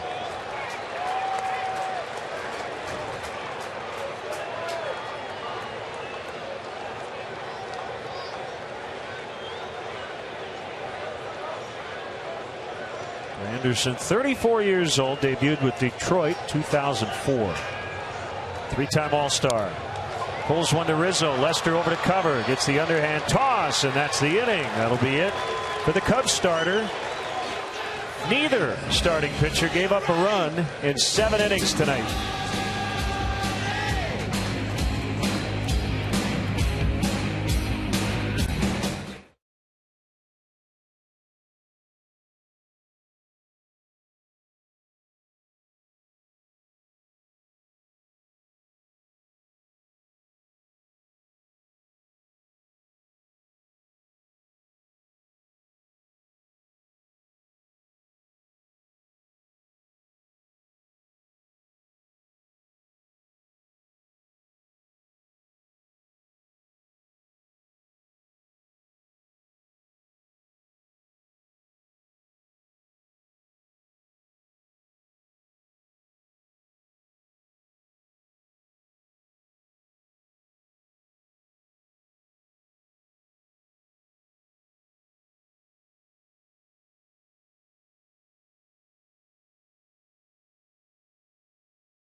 Every night's a good night for little Stevie Wonder. Wednesday night in NYC. So Cologne 7 innings, 3 hits, no runs. Lester 7 innings, 5 hits, no runs. Very well done, John Lester tonight. Now he's relegated to cheerleader. Cubs try to get a little something going against Bobby Parnell. He's only worked 7 times. Coming off the disabled list, had Tommy John surgery early last year. Cologne will get a no decision. Lester will get a no decision or a win. As DeNorfia hits for him. Ball 1 on Chris. It's from nearby Connecticut.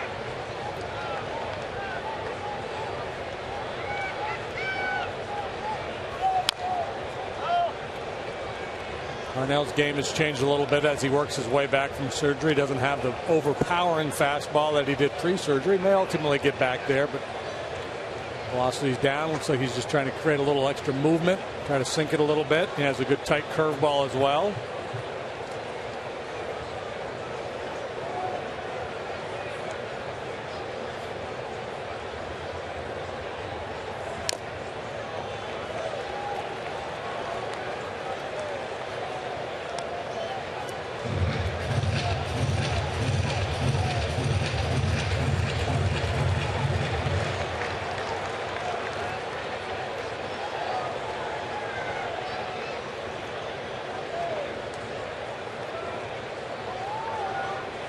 Parnell's 1-2 in the dirt, low and outside.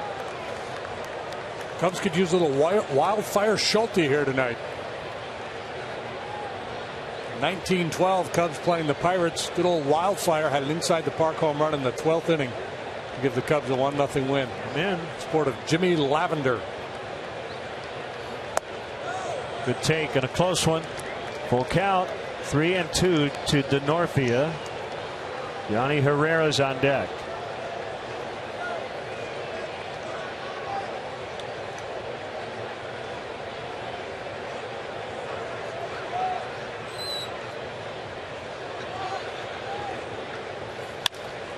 Toward the hole and into left. Leadoff single. Chris DeNorfia.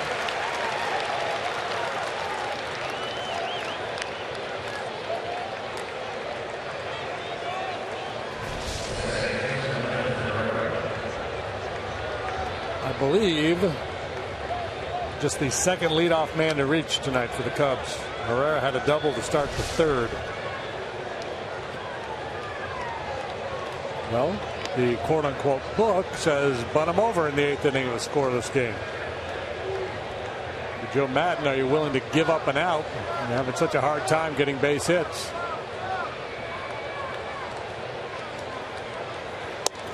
By the way, the 7 shutout frames for Lester tonight gets his ERA from 4.03 down to 3.74. And if you're going to say it, I don't want to hear it. Well, it's the Mets. Okay, so would you rather have him go 7 innings and give up 4 runs tonight? Well, his fielding independent pitching is much lower than his ERA anyway, so there's every indication that things are going to start to turn around in a big way for John, and he was outstanding here tonight. He was good, you know, he struggled last time, but the 2 starts before that were really good.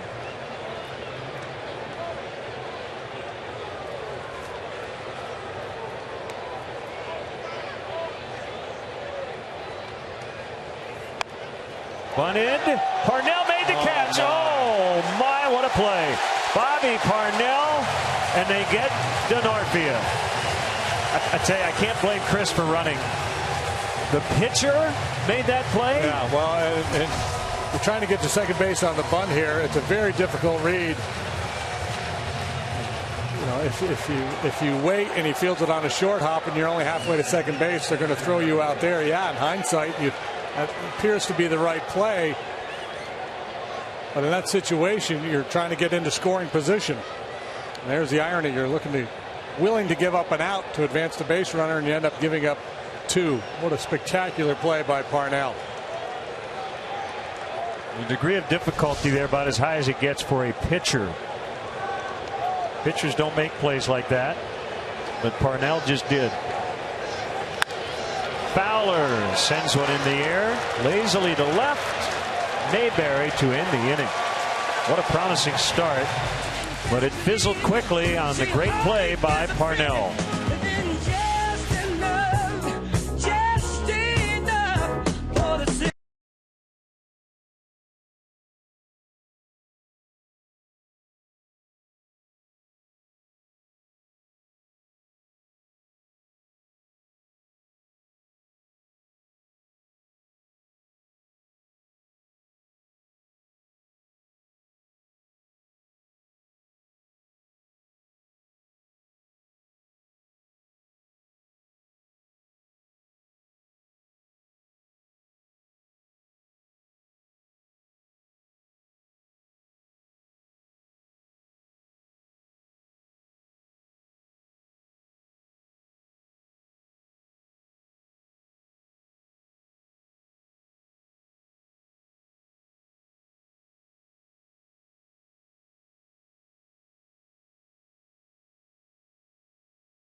This practice. How do you get to Wrigley Field?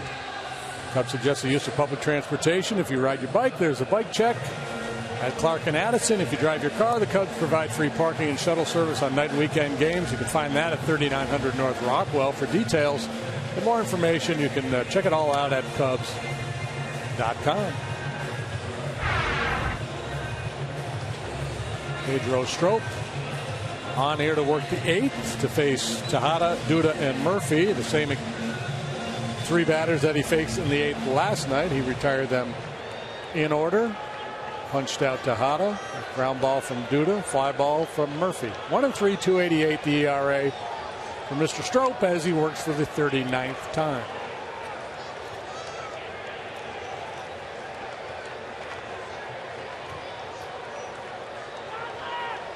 2, 3, and 4 for the home team.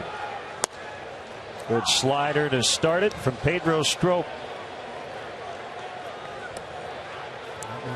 2, 3, 4 portion of the Mets batting order. 1 out of 9 so far tonight. Charged by Castro. The pickup, the throw, and Rizzo just can't dig it out cleanly.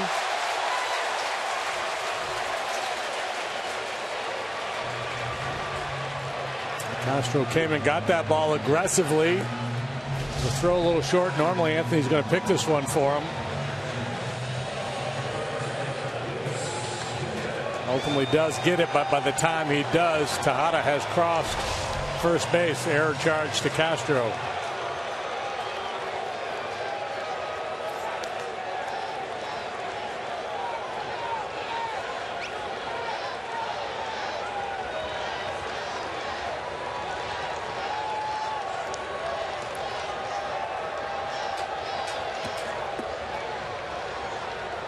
Duda, the batter. It's a strike.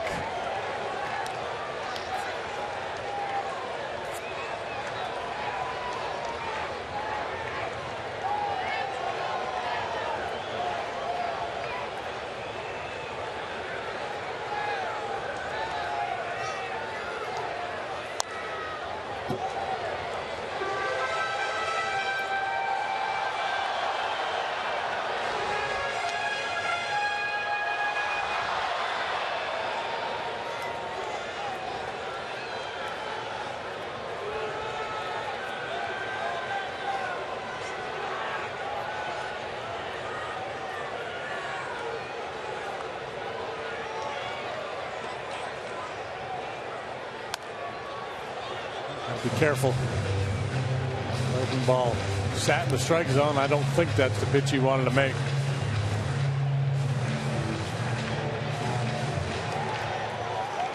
One of the things that's interesting about Strop, he likes to use that quick pitch with nobody on base, and he's been able to avoid doing it with a man on base. I watch him pitch. I'm always worried he's going to go a little too quickly and get called for a balk. Fastball wide. 1-2. It's become a big weapon for him with nobody on that quick pitch, no doubt.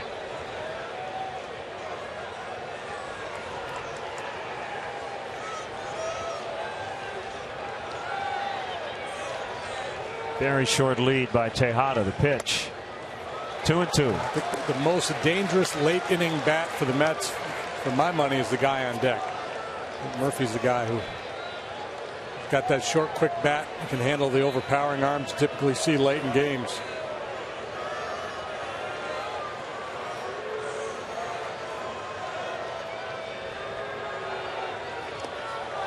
Chased one in the dirt. Duda is out. One away here in the Mets 8th. You've seen it from Duda. You saw it from Rizzo earlier. You saw it from Bryant. Normally patient hitters, guys that get paid to drive in runs, having a hard time scoring. So everybody pressing a little bit, willing to expand, and the pitchers taking advantage. Third time tonight that Duda has struck out.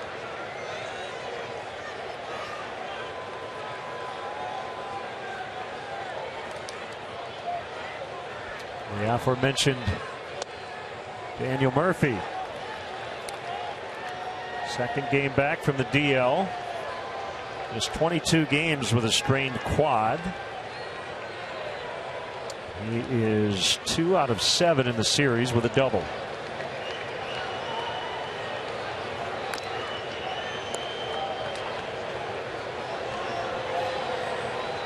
Tejada not really a base stealer.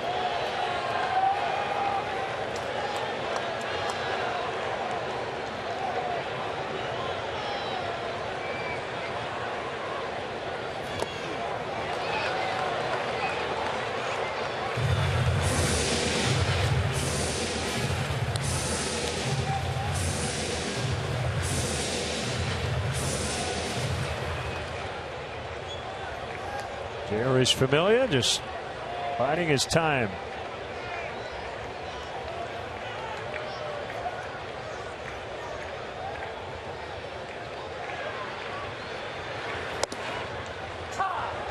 Carlos Carrasco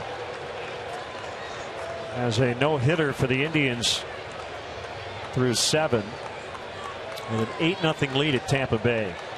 1 walk, 10 strikeouts for Carrasco. Keep it posted.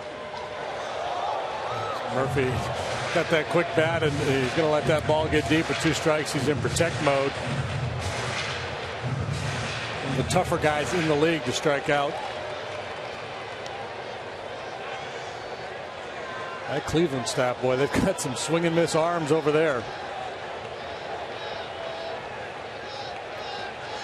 Here it is. Pulled foul by a couple of feet to right.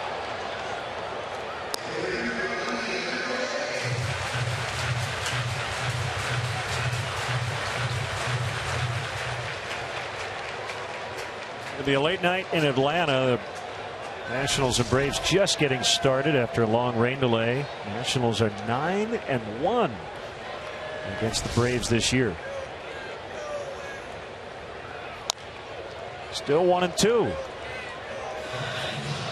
Pirates lead at Detroit 6-2 in the top of the 7th. They won in 14. Pirates did last night 5-4.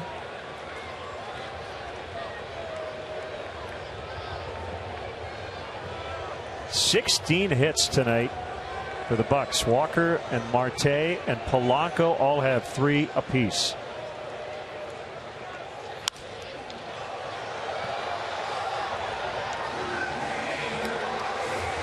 Wasn't much of a stop there by Strop that time. You got an umpire who's hunting balks. Bob Davidson comes to mind.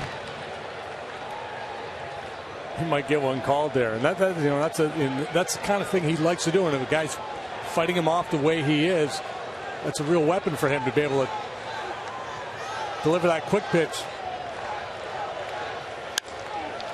That's trouble. That's a fair ball into the left field corner. Tejada on his way to third. Tim Tupbull is going to put on the brakes. Second and third with one out. Murphy with a double.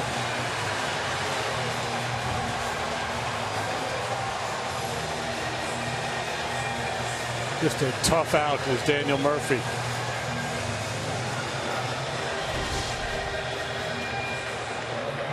Tupbull able to come a long way down that third baseline and read this play as Coghlan goes into the corner to get it.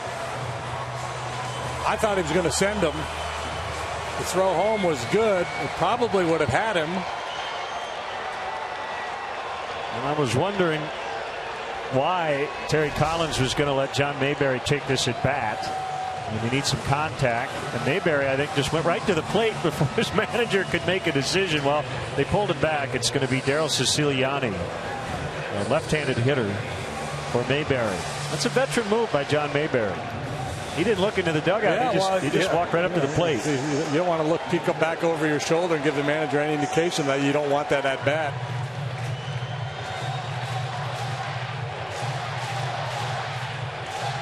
And if you're Collins, you know that this is Strope's inning.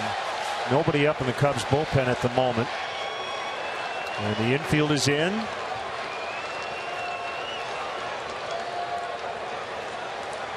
Big moment in this game. Bottom of the eighth. Here's a pitch. Swing and a miss. This kid had good numbers as a minor leaguer. Showed the willingness and the ability to take a walk, but not a lot of major league experience. So you just wonder about the heart rate in a situation like this. A chance to be a hero, and you try to exploit that as a pitcher. Try to get him to chase pitches out of the zone. And he's done that. He has struck out a lot in limited duty at this level. And it's a suicide squeeze, and he couldn't get it. They've got Tejada caught in a rundown. And Montero does the smart thing. He'll just run him right back.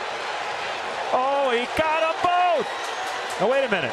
No, Murphy's safe. Yeah, okay. I was going to say, Guccione called Murphy out as Tejada ran past him. Yeah, that's funky. Tejada ran past him. Both guys occupy the base. The guy who was there first at the start of the play, it's his base. Oh, well, then they should both be out. But he ran by the base. I don't know that I've ever seen that. So if he tagged Murphy first, I think that should be two. If that's the case, if that's Tejada's base first, if right? They're both on the base, but they're not. They're both taught to both, but they're not. So I've never seen a guy overrun the base like that. Well, because base runners are taught just stay on the base. Both guys let the umpire sort it out. And the base when there's two guys on the base belongs to the guy who first possessed it.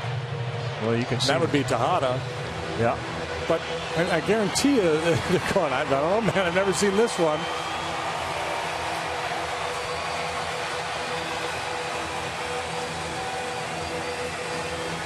So this is like Final Jeopardy on the umpire exam here, right?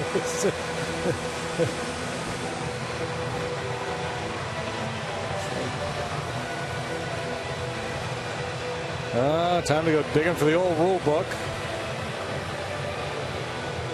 We're going to have to come up with a sponsored segment for digging for the rule book. So I guess the question is, can a runner be out under any circumstance when he's standing on a base? When two guys are on the base. When he's the only guy on the base. Yeah, I don't think so. And I think they're going to. Joe's got that smile as if to say, "You're coming to me first." They so come over to Joe and go, "Hey, do you know this rule? What do you got for me?"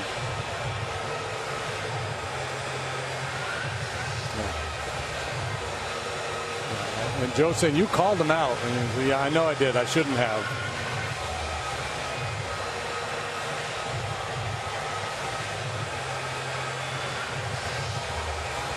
Two runners may not occupy a base. While the ball is alive, two runners are touching the base. The following runner shall be out when tagged, and the preceding runner is entitled to the base. So that's the play you often see when both guys are on the base at the same time. That was not the case here, as Tejada was tagged after he ran past third base.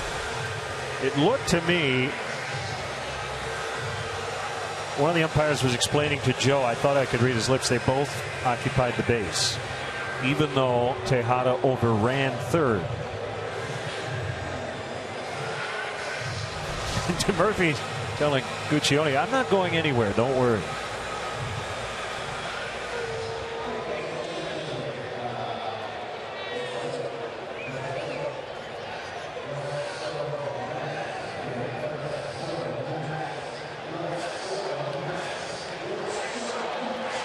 That is a crazy play. It's going to be interesting to get the explanation on this one. Yeah, so the question is that does the order of the defender making the tag make a difference here? And it appears as though the answer is no. We tag Murphy first, then Tejada. And it looks like the Cubs are only going to be able to get one out of this. Yeah, and I think ultimately that's probably the right call. Boom, or we should say poom, poom. Or Phil's favorite word.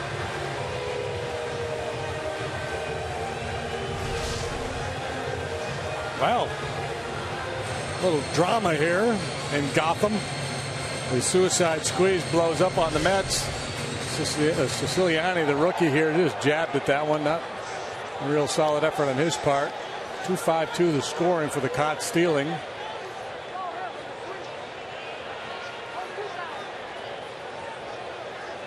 Smart play by Tejada, too. Just run them down, tag them both, and again, let the umpire sort it out.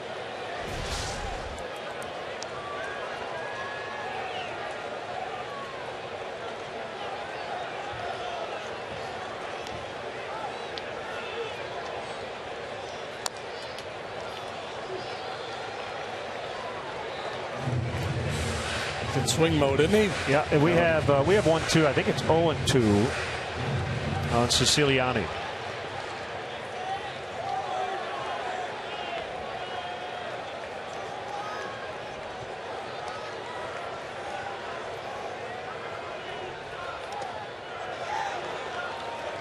Blocked by Montero. Saved the run right there. A lot of people tweeting. All I can tell you is there's one out on that play. You can come up with all kinds of scenarios you want, but 4 major league umpires got together and made the call. All I can tell you.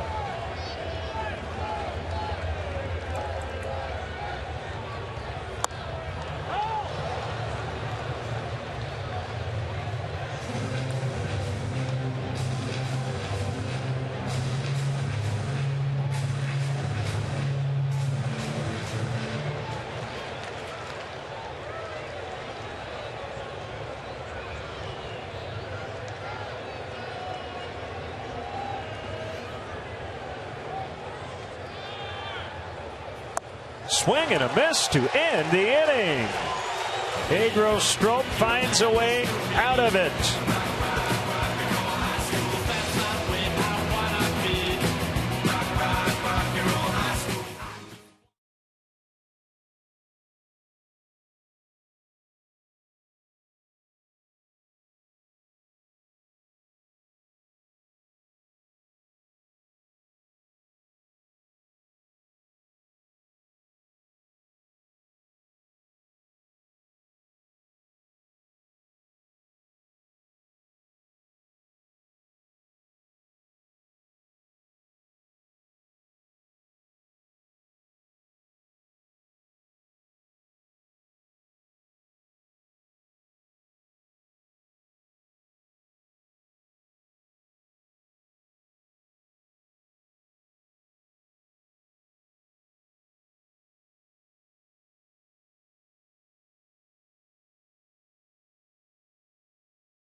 Rockies. Eventually struck out to end the inning. He stays in and plays left. Jerry's Familia, the closer, will try to preserve a tie here in the ninth. Yeah, this kid, he's got quite a right arm hanging off that shoulder. He's an extreme hard thrower. He's 21 out of 23 in save opportunities. This is not one of those. He's got a 1.23 ERA and a whip of 0.90. It's not a lot of traffic. League bat's just 173 against him. Mid and beyond 90s fastball, slider, and once in a while a changeup.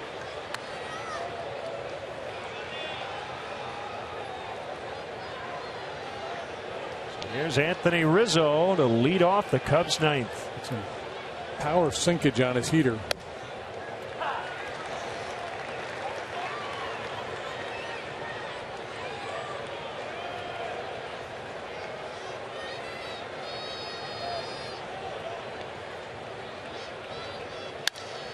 Driven out, deep left, back toward the wall. It'll one-hop the wall.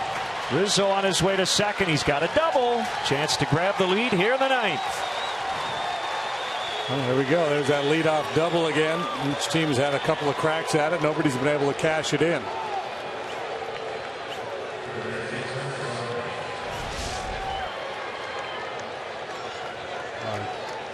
Good swing of the bat right there at that two-seam fastball, about 97 miles an hour, moving down and away.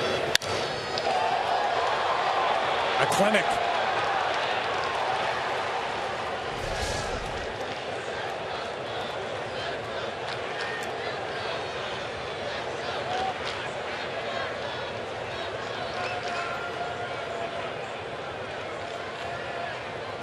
Pitch to Bryant, bounced foul.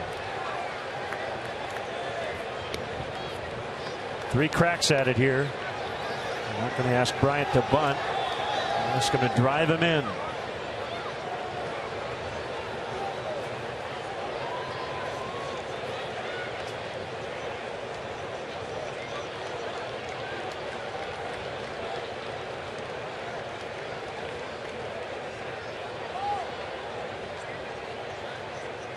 Here comes the 0-1, and Bryant a half swing foul. 100 miles an hour on that fastball from Familia. Rizzo came into tonight tied with Adrian Gonzalez with those 23 doubles atop the National League leaderboard.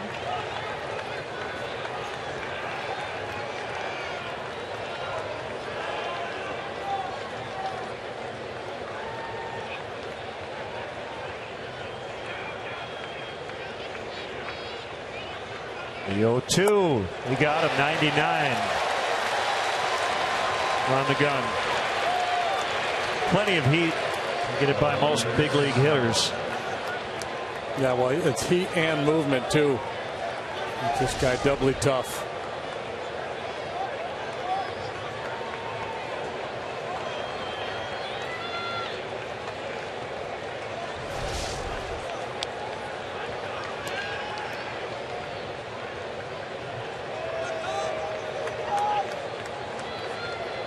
Game like a World Cup soccer match.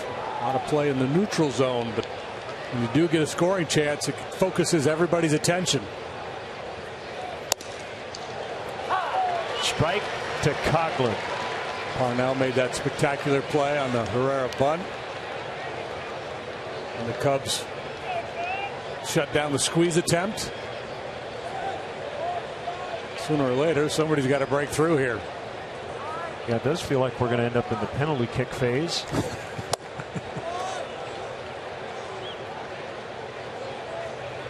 Well, whatever might happen, he's ready. He can point to his chest if the Cubs get the lead here. He can wave his cap if they don't. He hopes the Cubs win because that way he just has to take off his hat. And he's ready for a solar eclipse, too.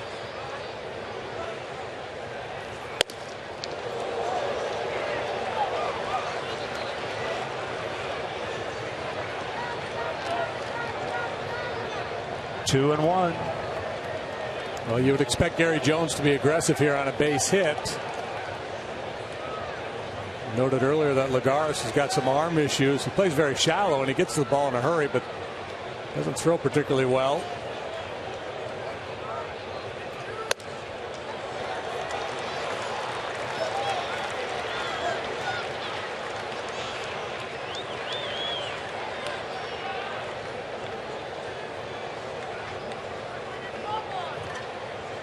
We're going to start fresh with Castro.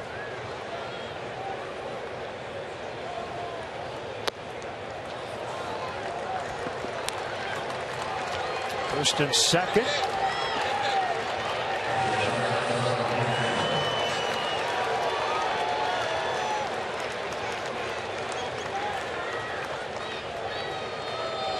Castro has come up big, hasn't he, in the final at bat the last few weeks? Yeah, he's had some hero swings.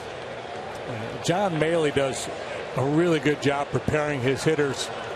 You're going to say, wait a minute, they're not scoring any runs. But well, John can't swing the bat for him, but he gives them a very concise plan based on what he sees, the video he reviews, and he spends hours looking at video. He knows pitchers' tendencies, so he'll tell a guy in a certain situation, look away, look in, because you can't look for everything, especially with a guy like Familia with his stuff. Early in the at bat, you have to concede something. They're probably going to try. They're going to do a power sinker in. If Starlin can clear the front side, he might be able to do some damage.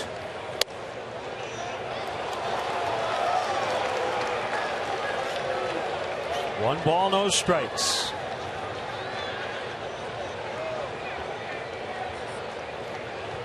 Rizzo, the lead man at second. Coughlin, the runner at first. Just moved Murphy about a step toward the shortstop there at third, so pulling him a little bit more off the line. Runners go, swing and a miss, out. Got in there. He got in. He got in ahead of the tag. How about that slide? He took it away and he put it back. Put a little hokey pokey with him. Wow, is this clever? Watch this. The ball's there in plenty of time. Watch Anthony recoil that leg and then get it back to the base before the tag is applied. Great slide by Rizzo. Boy, a good call, too. Out is the easy call here. A little more magic. But Murphy knew it, too, and Terry Collins is going to challenge. It's a good challenge. Oh, absolutely. Because this is a huge moment. Yep, so double steal. Slight of foot. And he's, I think, going to lose his challenge. The only way they would reverse it is if, with the glove coming up, that he nipped the leg. Yeah. But I don't think he did. I don't think he did either. Maybe they'll get a look. Yeah, here you go. Do you believe in magic? How many big slugging first basemen pull that off? Well,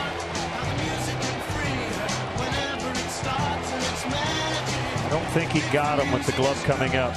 Right there. No, he didn't. I don't think he gets him till right on the chest, and by that time he's on the base.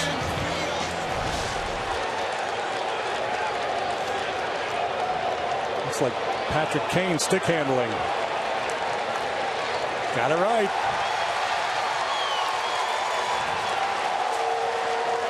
It's magic. It's magic. You see that? It's the amazing Rizzoni.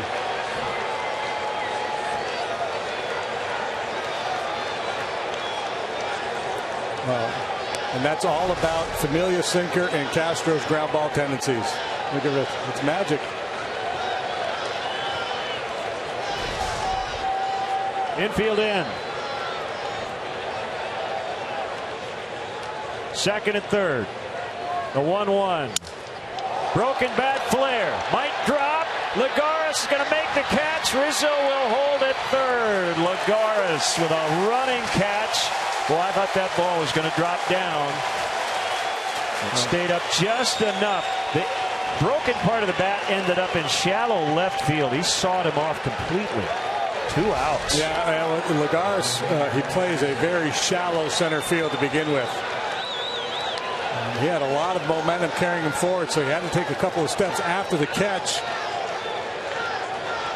And again, that's one of those gray ones. If Jonesy sends Rizzo there into the third out, I got no problem.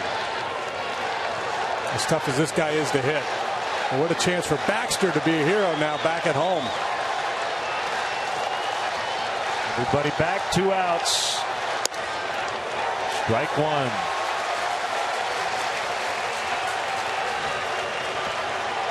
The ballpark buzzing now. It almost feels like a playoff game.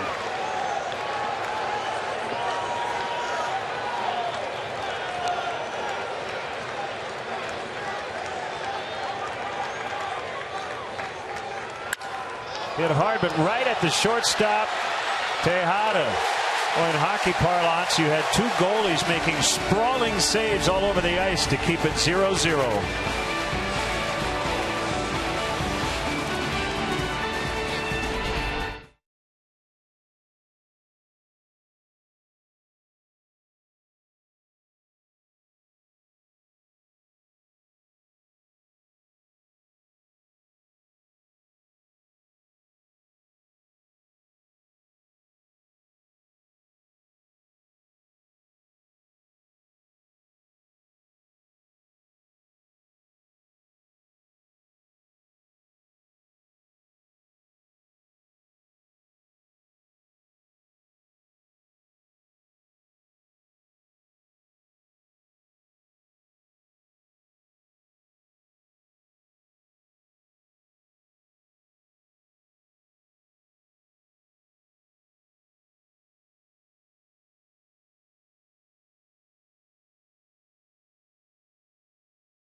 Talking heads, a lot of goose eggs. As the Mets will bat here in the bottom of the 9th in a scoreless tie. Hector Rondon, the new Cubs pitcher. And he was first man out of the chute last night, pitched a scoreless 7th. 1-2-3 fashion, a punch out and a couple of ground ball outs. He's working for the 35th time. Flores, Plawecki, Lagares due for the Mets.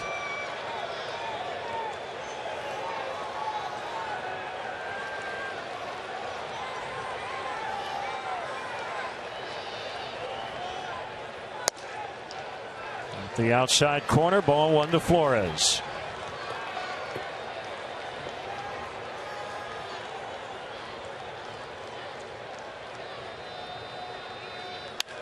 Pulled foul past Tim Tuffle at third.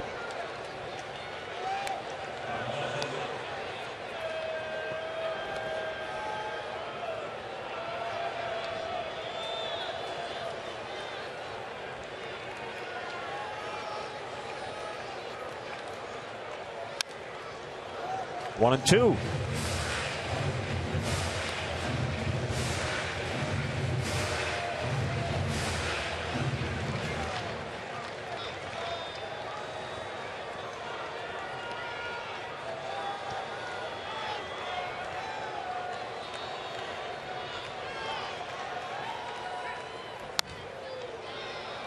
And on the hands at 97 and fouled off. Hector's been on a pretty good roll here lately.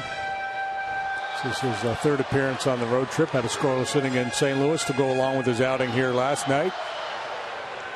James Russell is up. I'll tell you, this game has had a lot more going on than last night. The Cubs won that game on a double in the 6th inning. Very little action. We've had a lot of action tonight. As Fowler makes the catch. A lot of late inning, high stress situations. Are you convinced they got that call right at third, by the way, in the 8th? Ended up not really mattering, but I would like to hear an official explanation of why I'm curious. One guy was safe and one guy was out. As you said, I don't think I've ever seen it. Robles. I've seen the play where both guys are on the base and they come in, they'll tag one guy and the other guy will step off, and then they'll tag him, and then he's out too because the guy who was rightfully supposed to be on the base gives it up.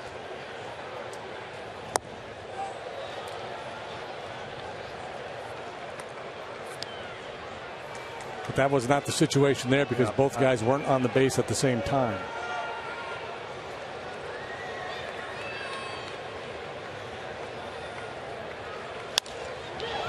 Milwaukee pops it up. And my default on this is to trust the umpires until further notice. Well, the funny thing about it tomorrow they got it wrong. Is to try to crawl inside Tejada's head as to why did he just stand on the base? He was kind of like, ooh, somebody's already there. So I'm just going to keep on going. I'll just head down the left field line and see what that does for me. Well, 8,000 amateur umpires on Twitter are convinced there should have been 2 outs. And they may be right. Well, what's their justification? They think that Murphy passed Tejada. The question is, does Tejada passing Murphy in the reverse with Murphy on third base, does that constitute Murphy passing Tejada? So. And I think that's why I'm going to trust the umpires, that they should know the answer to the question. And the other thing is, Joe didn't really argue once it was explained. He smiled. He'll be on the lab practical. We go to the 10th. Every time Lester pitches, it feels like we go to extras. I'll have a note on that when we return.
So we get into the 10th inning. Hansel Robles is on. Terry Collins says, I'll see your Hector and I'll raise you a Hansel. Where'd the Beasties go? That was quick. Interested in the ball game. So this is the Cubs' 13th extra innings game. John Lester has been the starter in 6. Almost half the times the Cubs have gone to extras.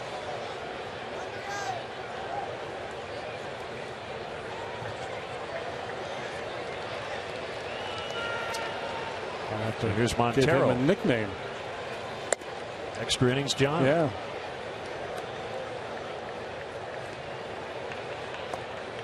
By the way, Murphy did not pass Tejada since Tejada started that play at third. So I think we're getting closer to what really happened on that play. I really do wish we had the crew chief or somebody, home plate umpire, with the microphone at least to the press box to explain those rare, bizarre plays we see once in a lifetime. The 1-1 on its way, fouled off. 1 run in the entire series. 2 games. At least 9 innings both nights. And we go to the 10th here in game 2.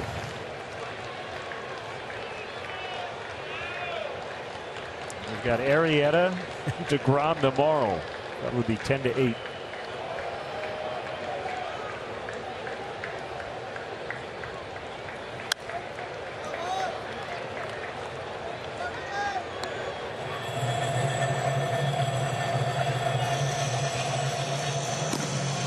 Jason Mott hoping the Cubs get a run here. They'll get a save opportunity. Robles throws hard, not as hard as Familia, and his game is a little bit different. He'll throw more four-seamers up in the strike zone. So more of a fly ball pitcher than a ground ball pitcher. Outside, 2-2.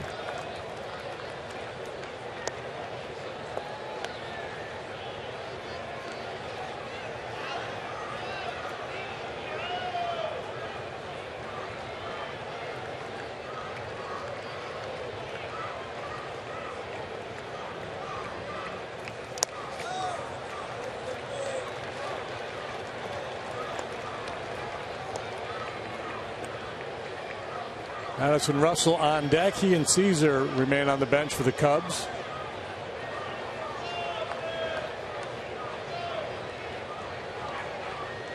Addison getting a day off to this point.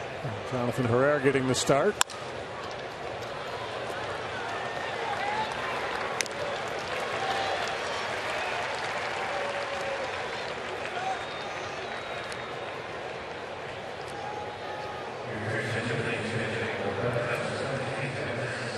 Here's the rookie.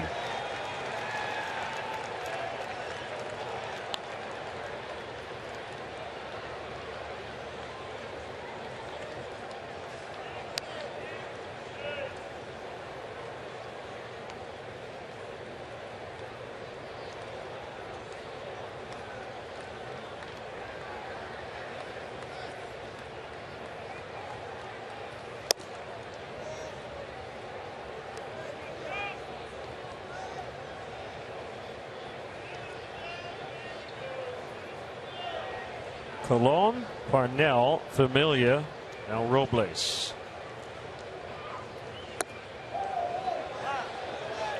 Russell could not hold up 1-1.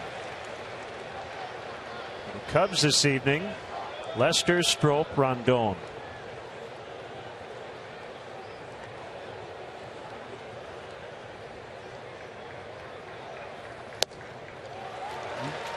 Let's come off that bench and catch up to 97, and Addison just a little late getting it started there. Hitters would be well served against these power arms late in games. So almost adopt a 2-strike approach from the get-go. Just try to be real quick and short to the ball.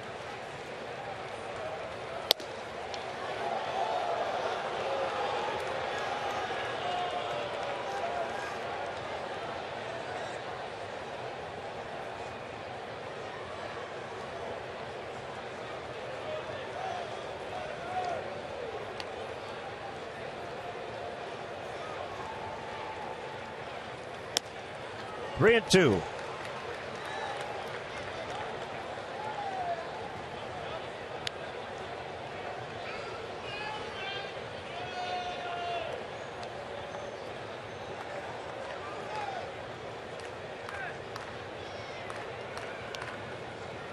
Get it ready. Here comes a heater.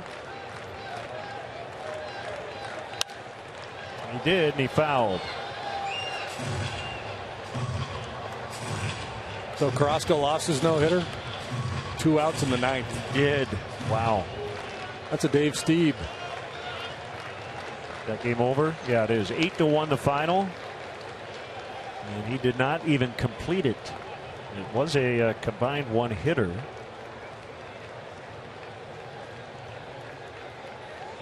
He walked him. That bat. Nicely done, Addison Russell.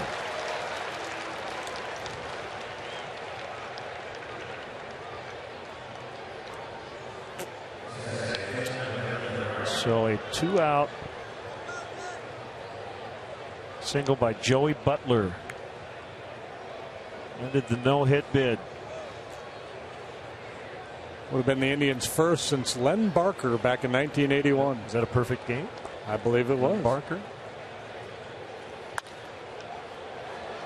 Suppose considering what I do for a living, I'm a Len Barker. Never thought of it that way. Herrera bunted into a 1-4 double play in the 8th. Bobby Parnell with a great diving catch. He doubled off DeNorfie at first. 0-0, 10th inning. Out of play, 0-2. Yeah, other than that, Herrera's had a pretty good day. Doubled first time up, made a very nice play out there, out behind second base. And even that, the bunt wasn't horrible. It wasn't a great bunt, but it wasn't horrible. It was just a heck of a play by Parnell.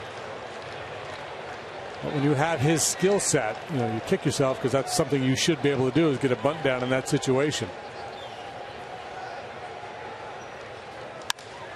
Double play ball. 6-4-3.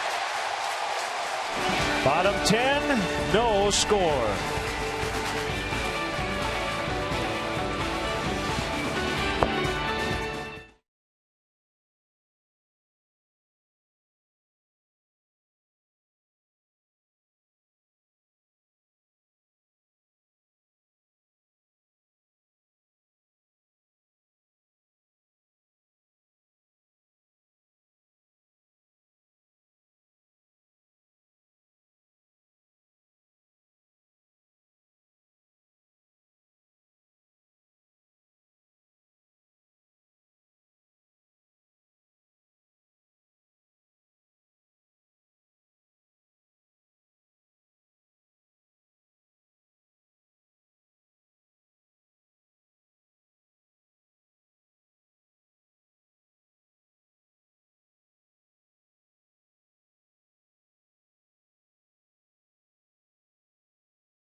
Airlines. Book your low fare now at southwest.com.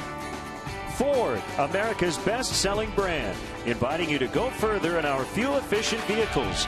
Check out our entire lineup at your Ford store or at localfordstores.com. Subway. Make a smart play for savory subs this season. Score more flavor at Subway restaurants. Subway, eat fresh. TrustedChoice.com for all your insurance needs. Honda Dream Garage Sales Event, now at your Honda dealer.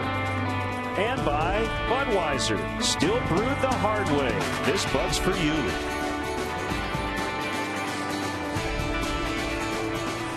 Changes now for the Cubs. Addison Russell stays in and plays second. And the pitcher spot will now be the 9th spot. And now occupied by the pitcher. And Jason Motts for the second night in a row. And he too was perfect last night.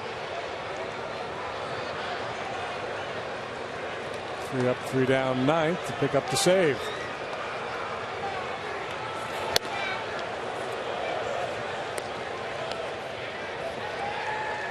Johnny Monell, the backup catcher, is hitting 154.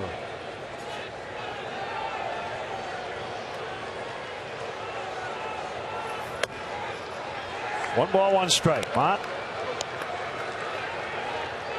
has really earned the confidence of his manager And it's been a process. He got knocked around at times during spring training. Kind of getting his pitches up. They were a little flat early on, but well, that's all. It's a battle for him. He has a tendency to work under the ball as he just did there, and that pitch will really take off. Now he's a guy who elevates the fastball to begin with. That's a weapon for him. But it worked with him trying to get his arm angle up just a little bit so he could drive the ball down around the knees when he needed to, and then of course elevate it when he wanted to.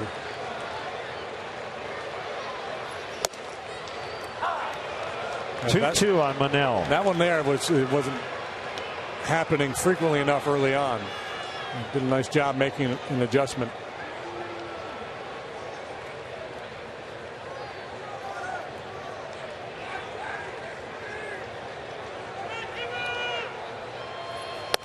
Swing and a miss. Strike 3.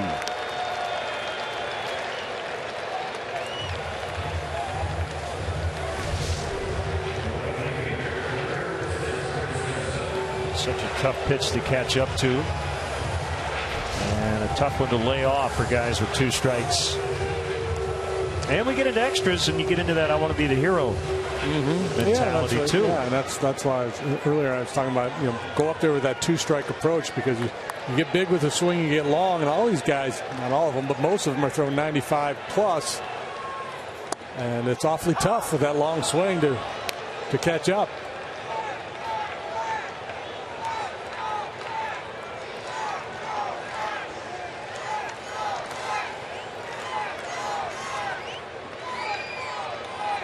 Pitch 0-2 to Granderson.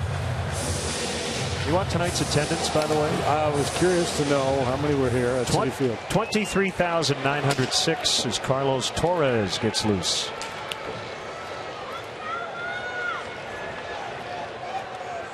This was Granderson's first ever at bat against Jason Mott.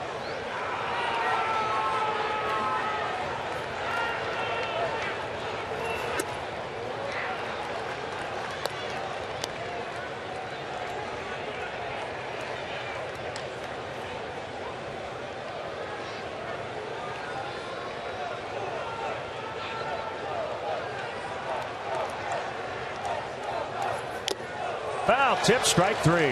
Boy, that high heat's worked well for him this inning. That strikeout pitch on elevation.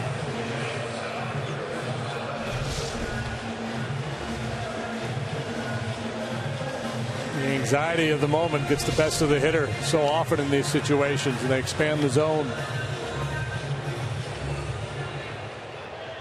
A lot of times that's why you see a closer in a non-safe situation just in to get an inning of work in a one-way game will give it up. Hitters aren't as anxious.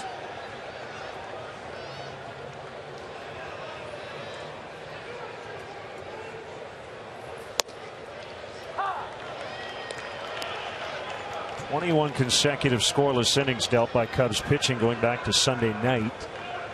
And to make it 22 here. The 0-1 to Tejada bounces. Got the cutter there. Got a little out of whack with his delivery. It's ironic, isn't it? People talking, and I've been the one to say it, that the Cubs, if they add, it would probably be pitching. Right now, pitching has carried this team.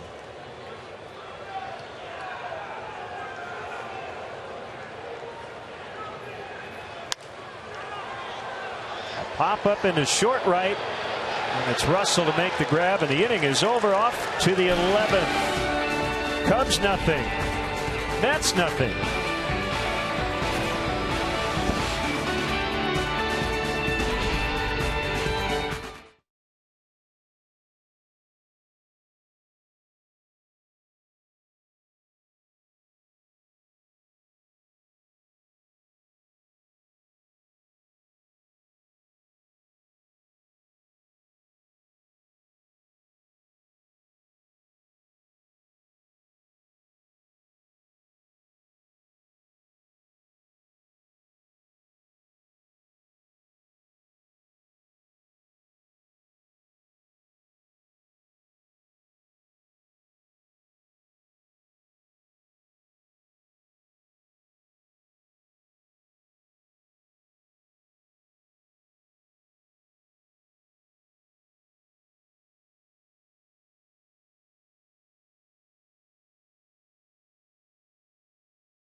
Right-hander Carlos Torres. Well, they got a lefty Torres and a righty Torres, and this is the righty Carlos. Looks for the 36th time he has pitched to a 4.11 ERA.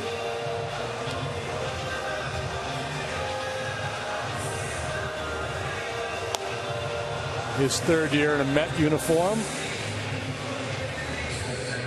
Started with the White Sox in their organization back in 06.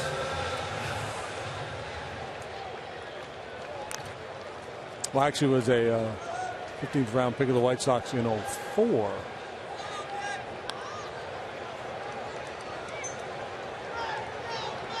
There was a lot of cutters. They're trying to get that pitch in on the hands of Dexter Fowler here.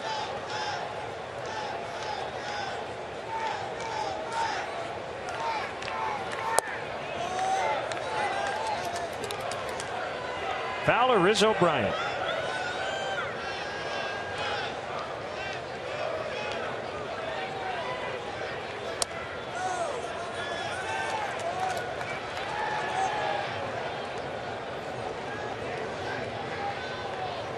Picture 0 for 4 so far tonight. We'll call this the series of plummeting earned run averages. And batting averages. Lester, Strop, Rondon, Mott, Colon, Parnell, Familia, Robles. Now Torres.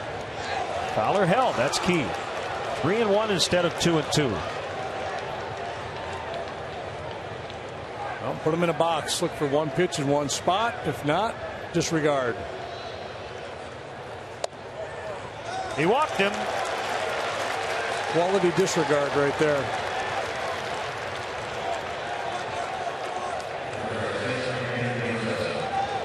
Okay, so Fowler hasn't stolen a base. He didn't steal one in the entire month of June. And now Anthony Rizzo has passed him for the team lead. So is there incentive now? I think there would be. To be on the I think move? he's going to kind of hold still here for a little bit and watch his count play out. Playing for 2 and holding Fowler on to give Rizzo a little more room to operate in the hole there on the right side. So Fowler may be waiting to see how Rizzo's at bat progresses.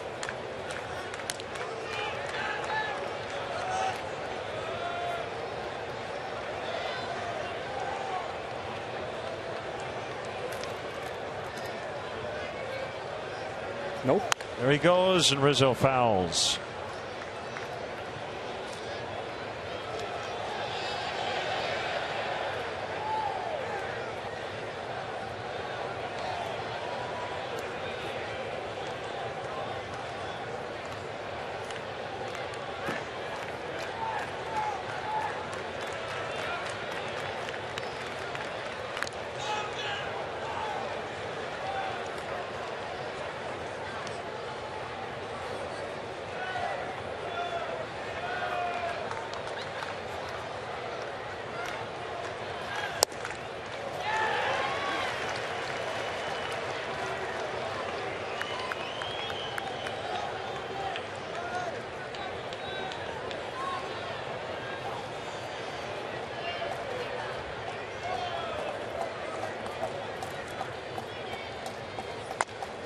It's off his foot.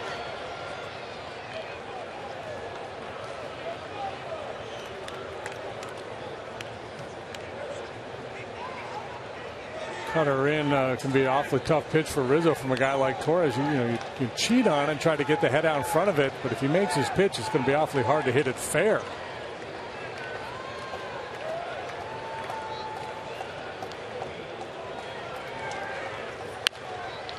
Ooh, just foul. Squib past third. That would have been fun. And effective.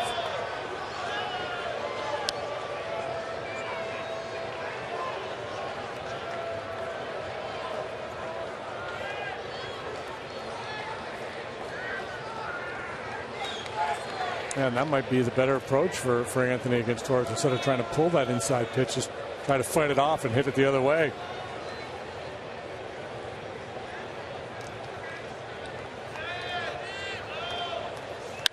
Ground ball. They're going to try to turn it, and they're going to. No! Duda could not hang on. Boy, that was routine, and Flores' throw in the dirt. They get a break.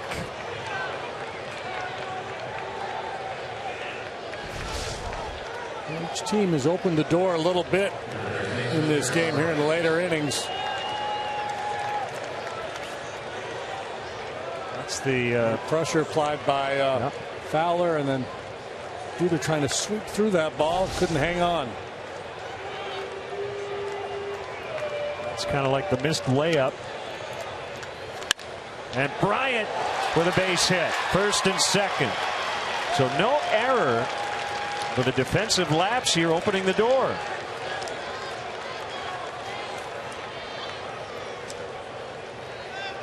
Head cheerleader David Ross likes what he sees. Well, you've been in big league dugouts many times. I haven't. Well, make them pay, right? Isn't that what guys say? Oh, yeah, absolutely. On plays like that? Make them pay, guys. Let's go. Make it pay. They don't want to win this game. Make it hurt.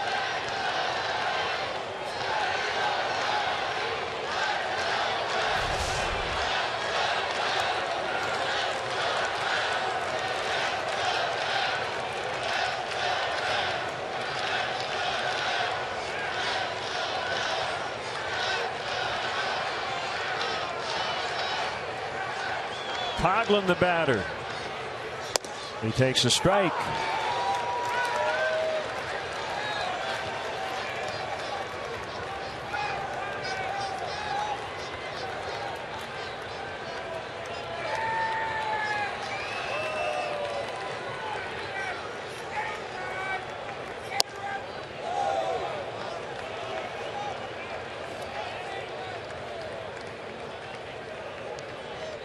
Right back here tomorrow afternoon to wrap up the trip.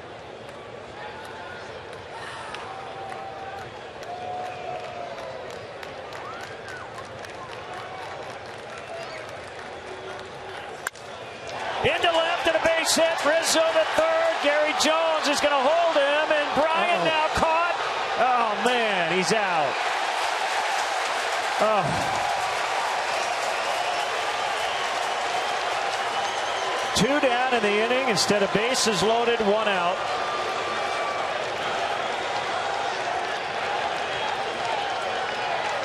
Second time that's happened to the Cubs this year. Bryant, assuming a go was going to be given to Anthony Rizzo there, just kept on chugging. You got to know what the guy in front of you is doing. I was Chris. I thought Gary was going to send Anthony.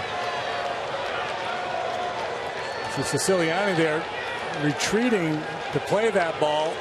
I thought that would be enough to convince Gary Jones to send Anthony Rizzo. It's still on Chris to know what's going on in front of you.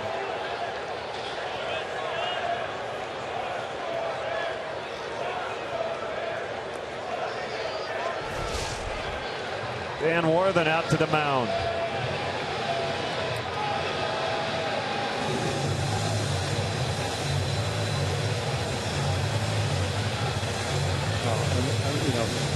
The other part of it too is that, I mean, sure, Chris Bryant getting to third base there if that throw comes all the way through home is valuable, but it's so important to get one run. I mean,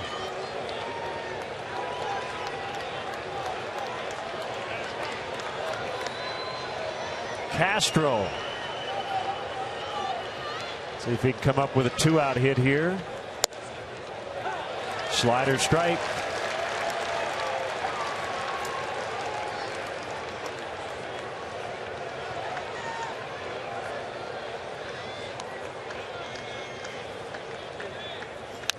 Found back. Yeah, whether Gary Jones should have sent him or not, it's the base runner's job to pick him up. So that ultimately is on Chris Bryant. And you have to make sure that guy at third is heading home before you make that move to third.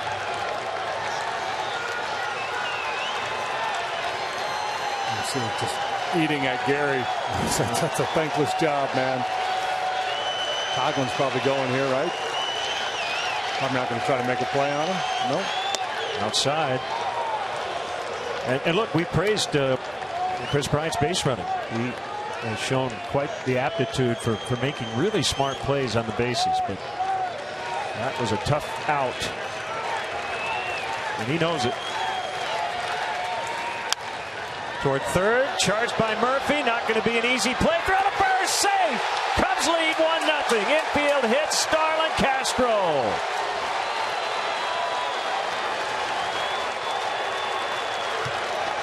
Nothing Cubs here in the 11th.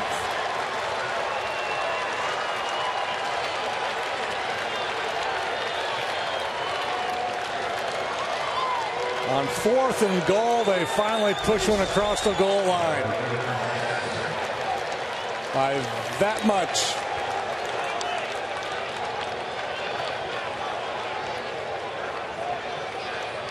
That'll be it for the pitcher, Torres. Of course, an infield hit. Plates the first run of the night. We were talking earlier about Starlin and his heroics a couple of weeks ago, and that's not a line drive, but it got the job done. Sean Gilmartin when we come back.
And defensively, but man, he has picked some big spots for some big hits.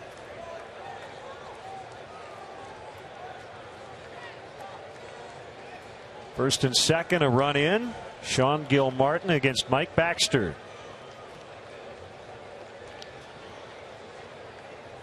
Gilmartin, a crafty left-hander, so completely different look from what we've seen with these power arms from the Mets bullpen. Gilmartin, real good changeup. He'll probably flip up a couple curveballs to the left-handed hitting Baxter here as well. Called strike in the bottom of this inning. Duda, Murphy, and Siciliani, all lefties. So it looks like James Russell will come on to try to get the save. Kind of lined up nicely, actually, in that regard.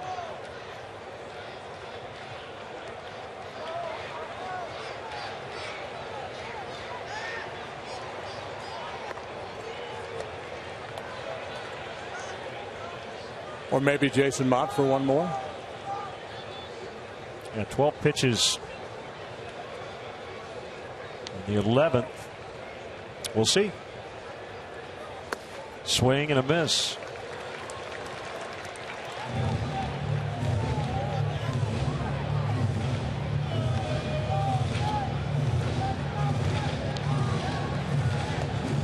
So at the ready, Grimm doing a little homework.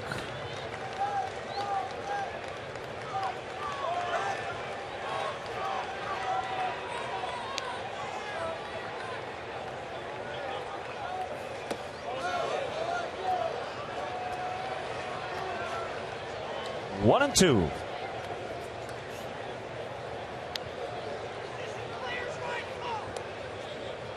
Talked about it earlier. Mike Baxter from this area. Whitestone in Queens, just down the road. Archbishop Malloy High School.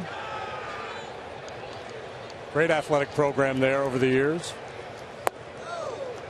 Lou Carnesecca went to school there and also coached basketball there.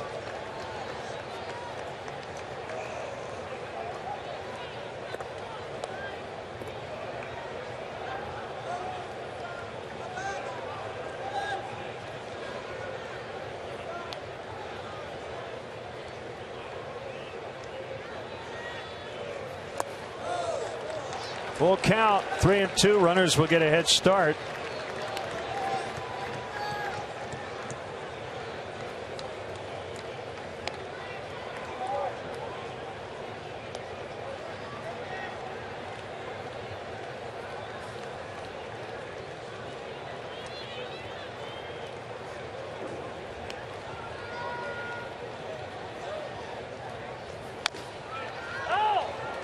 It's a foul ball right at the plate.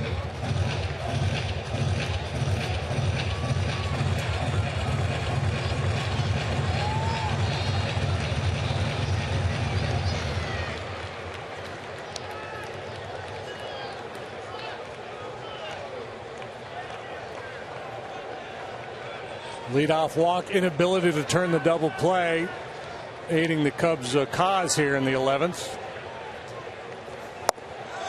He walked him. They're loaded. Chris Coughlin with the key hit to left, and then the infield hit by Castro to get Rizzo home. And now looking for a little breathing room. Montero will dig in. 1-0 on the infield hustle base hit by Starlin Castro, scoring Anthony Rizzo. And remember, the double play that wasn't made earlier in this inning looked to be as routine as it gets. 6-4-3, but Flores' throw to first was in the dirt and Duda couldn't handle it. Chris Bryant got thrown out. An aggressive turn around second base. Castro with the big 2-out knock.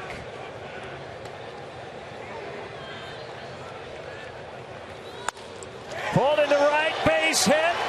Coughlin scores. Castro held at third. 2-0.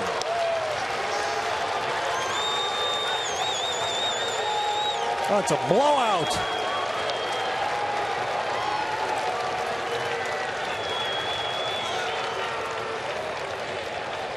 It's enough to send a number of these fans heading to the train.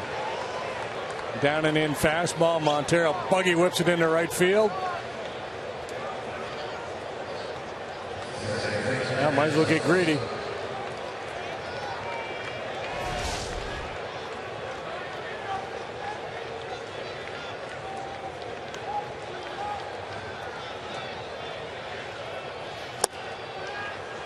Foul tip, strike one.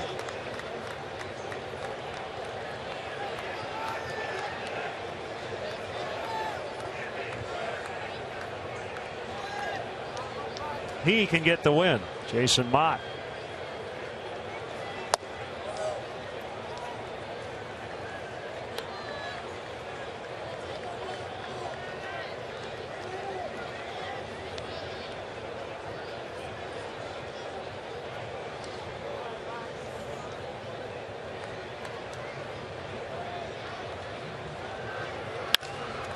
To the shortstop, Tejada. He'll throw to first, and he gets Russell. Cubs get 2. First 2 runs of the night come here in the 11th inning. All about the magic in this series.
Rizzo scored on the Castro 2-out RBI infield single.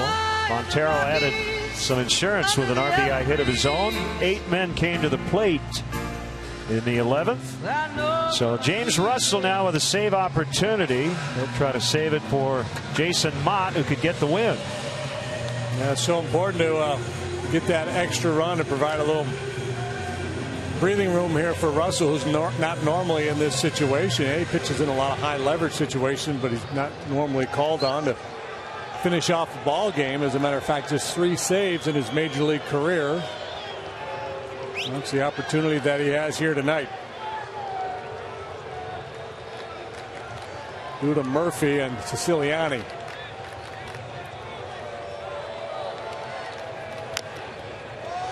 Fouled back.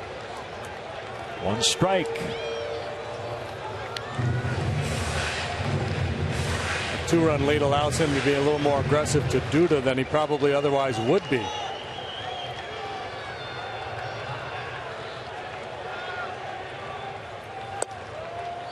Oh, 2.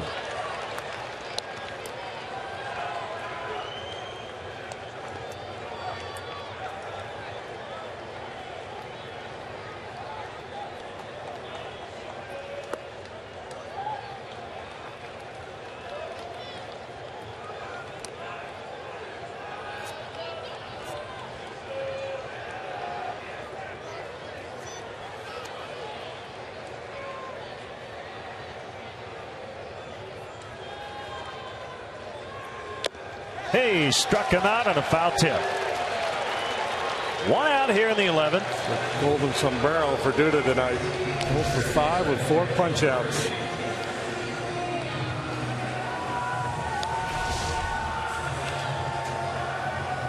Cubs looking for consecutive shutouts for the first time this season, and back-to-back wins after losing 5 in a row.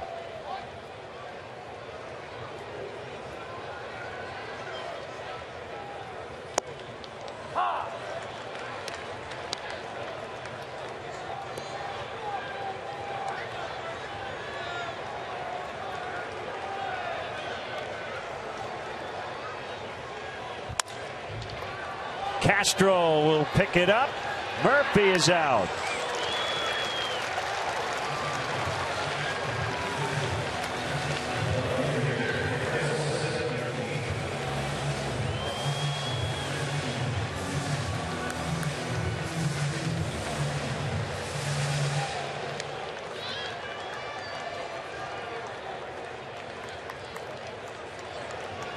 Siciliani had a chance to give the Mets a late lead, but not execute a suicide squeeze.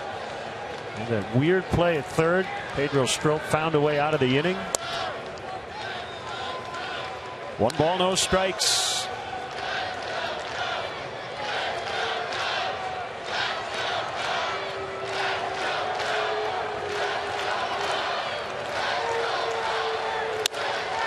And he keeps the Mets alive. Opposite field single.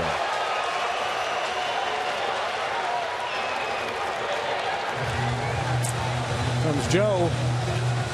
Might want Ramirez to Flores. Flores has got some pop.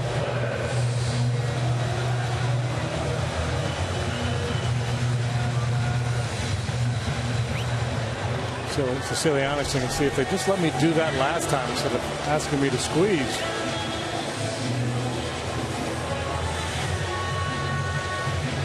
Justin Grimm now when we come back.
one out to get it done.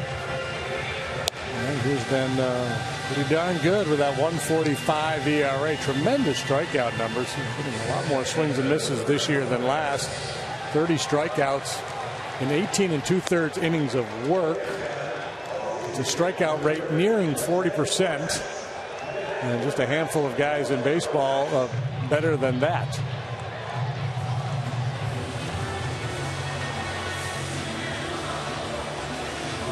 Rim against Flores.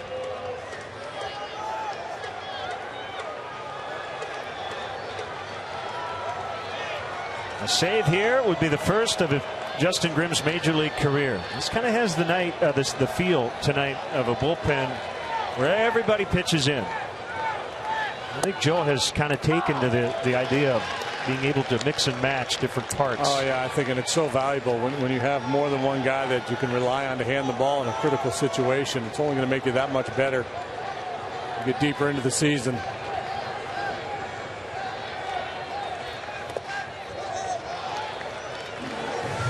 1-1 the count.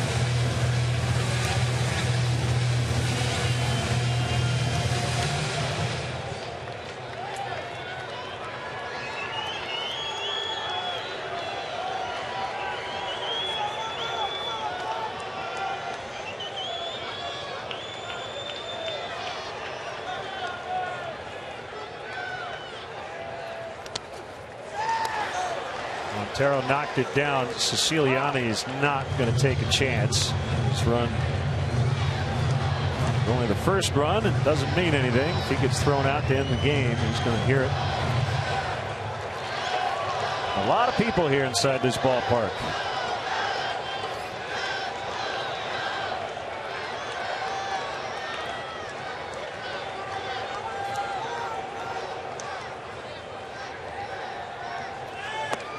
Takes off. The Cubs are not going to worry about him.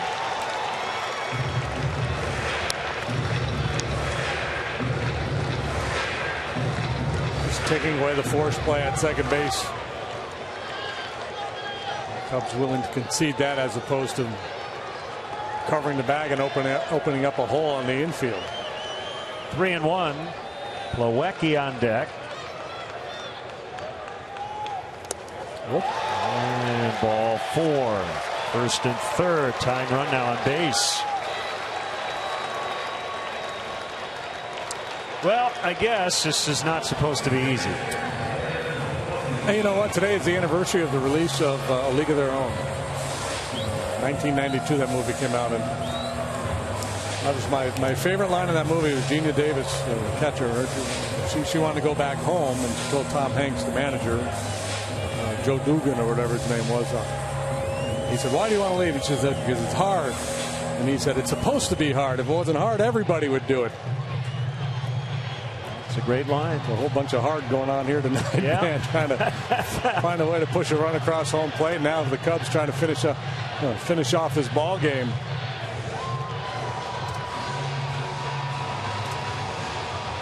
So it'll be Grimm against Plawecki.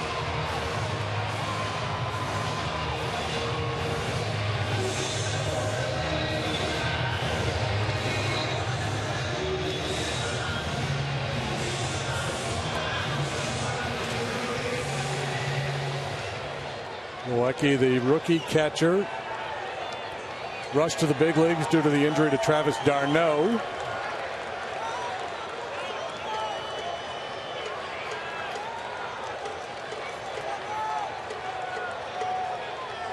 Here we go.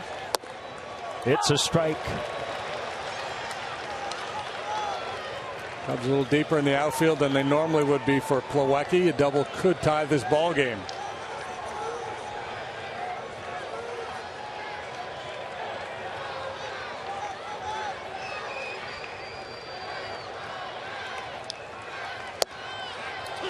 Called strike 2.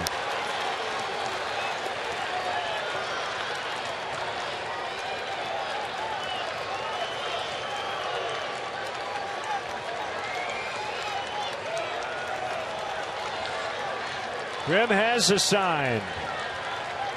The pitch. Important block there by Montero. That ball gets by. Flores gets to second. The tying run is an outfield single away. Montero telling Justin Grimm, easy now. He's a little amped up out there, and he overthrew that curveball. WGN News will follow the ball game. Cubs a strike away here in the 11th. The 1-2. Did he go? Oh, he didn't. Laz Diaz said so at first.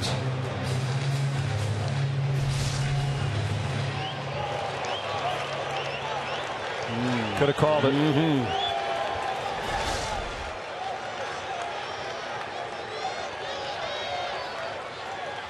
Called strike 3. Cubs win. Got him on a curveball. 2-0 the final in 11. Wow. Not the most artistically played ball game, but boy, there was some late drama. That was a lot of fun.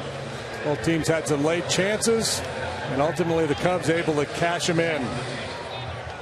Cubs have scored 10 runs in their last 8 ball games and have found a way to win 3 of those 8. Pitching has been outstanding. Castro, the game-winning hit.